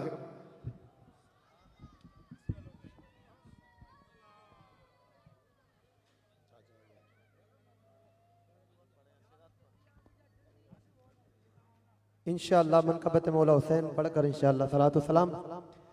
ये बात किस कदर हसी जो कह गए मोइनुद्दीन के दीन की बना हुसैन है, मेरा हुसैन है के दीन की बना हुसैन है, मेरा हुसैन है के ऐसा बादशाह हुसैन है। ये बात किस कदर हसी, ये बात किस कदर हसी जो कह गए मोइनुद्दीन के दीन की बना हुसैन है, मेरा हुसैन है के दीन की बना हुसैन है, मेरा हुसैन है के ऐसा बादशाह हुसैन है।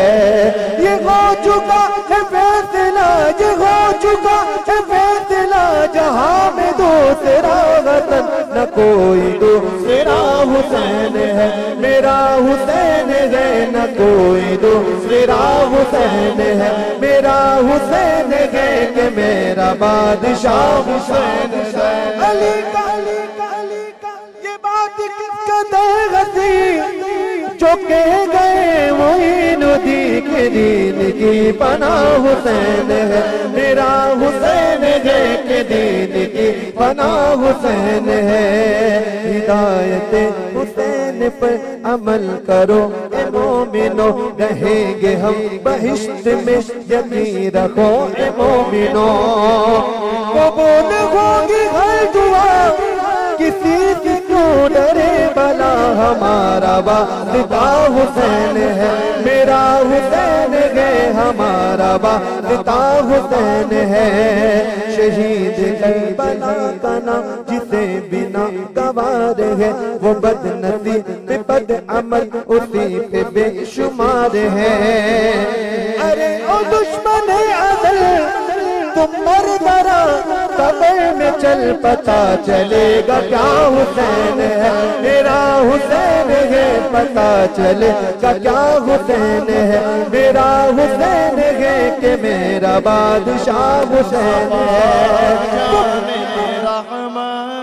पेला को सलाम शमे बज़ में हिदायत, पेला को सलाम मुस्तफा जाने रहमत, पेला को सलाम जी सोहानी घड़ी चमकाते पाका चांद, जी सोहानी घड़ी चमकाते पाका चांद, उस दिन अफरोज़े साथ पेला को सलाम गौसे आज़म इमाम तोता वरनो का, गौसे आज़म इमाम तोता वरनो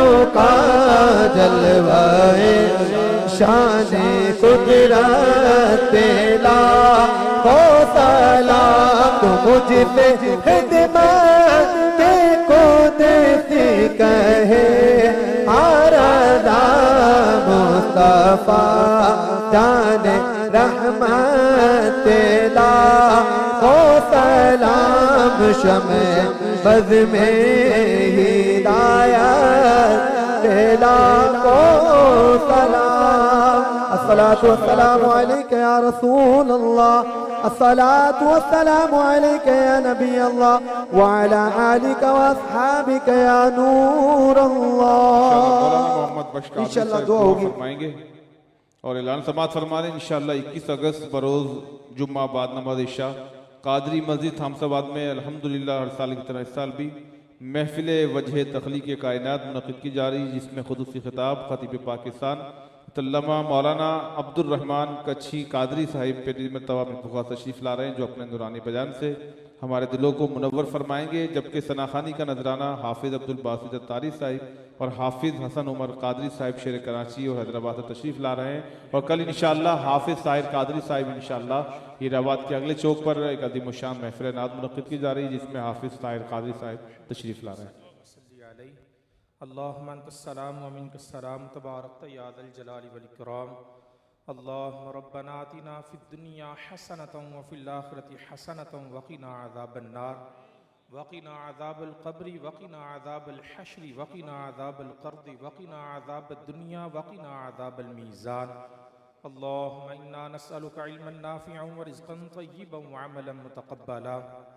इलाही तिलावत कुरान मजीद की गई, तेरे महबूब सल्लल्लाहु अलैहि वसल्लम की मदह इस्ताइश की गई, वाज़ो नसीहत की गई, इतना खूबसूरत एहतमाम किया गया, इतने लोग तशरीफ़ लाए। इलाही एक एक लम्हा एक एक लहजा अपनी बारगाह आलिया में कबूल फरमा। इलाही ये हुज़ूर अलैहिस्सलाम का नजराना, हम हुज़ूर अलैहिस्सलाम की बारगाह में दुरूद व सलाम का नजराना पेश किया। इलाही हम सबको तौफ़ीक़ात नसीब फरमा, हम दर रसूल पर हाजिर होकर रोज़ा रसूल के सामने खड़े होकर इसी तरह दुरूद व सलाम पढ़ लें।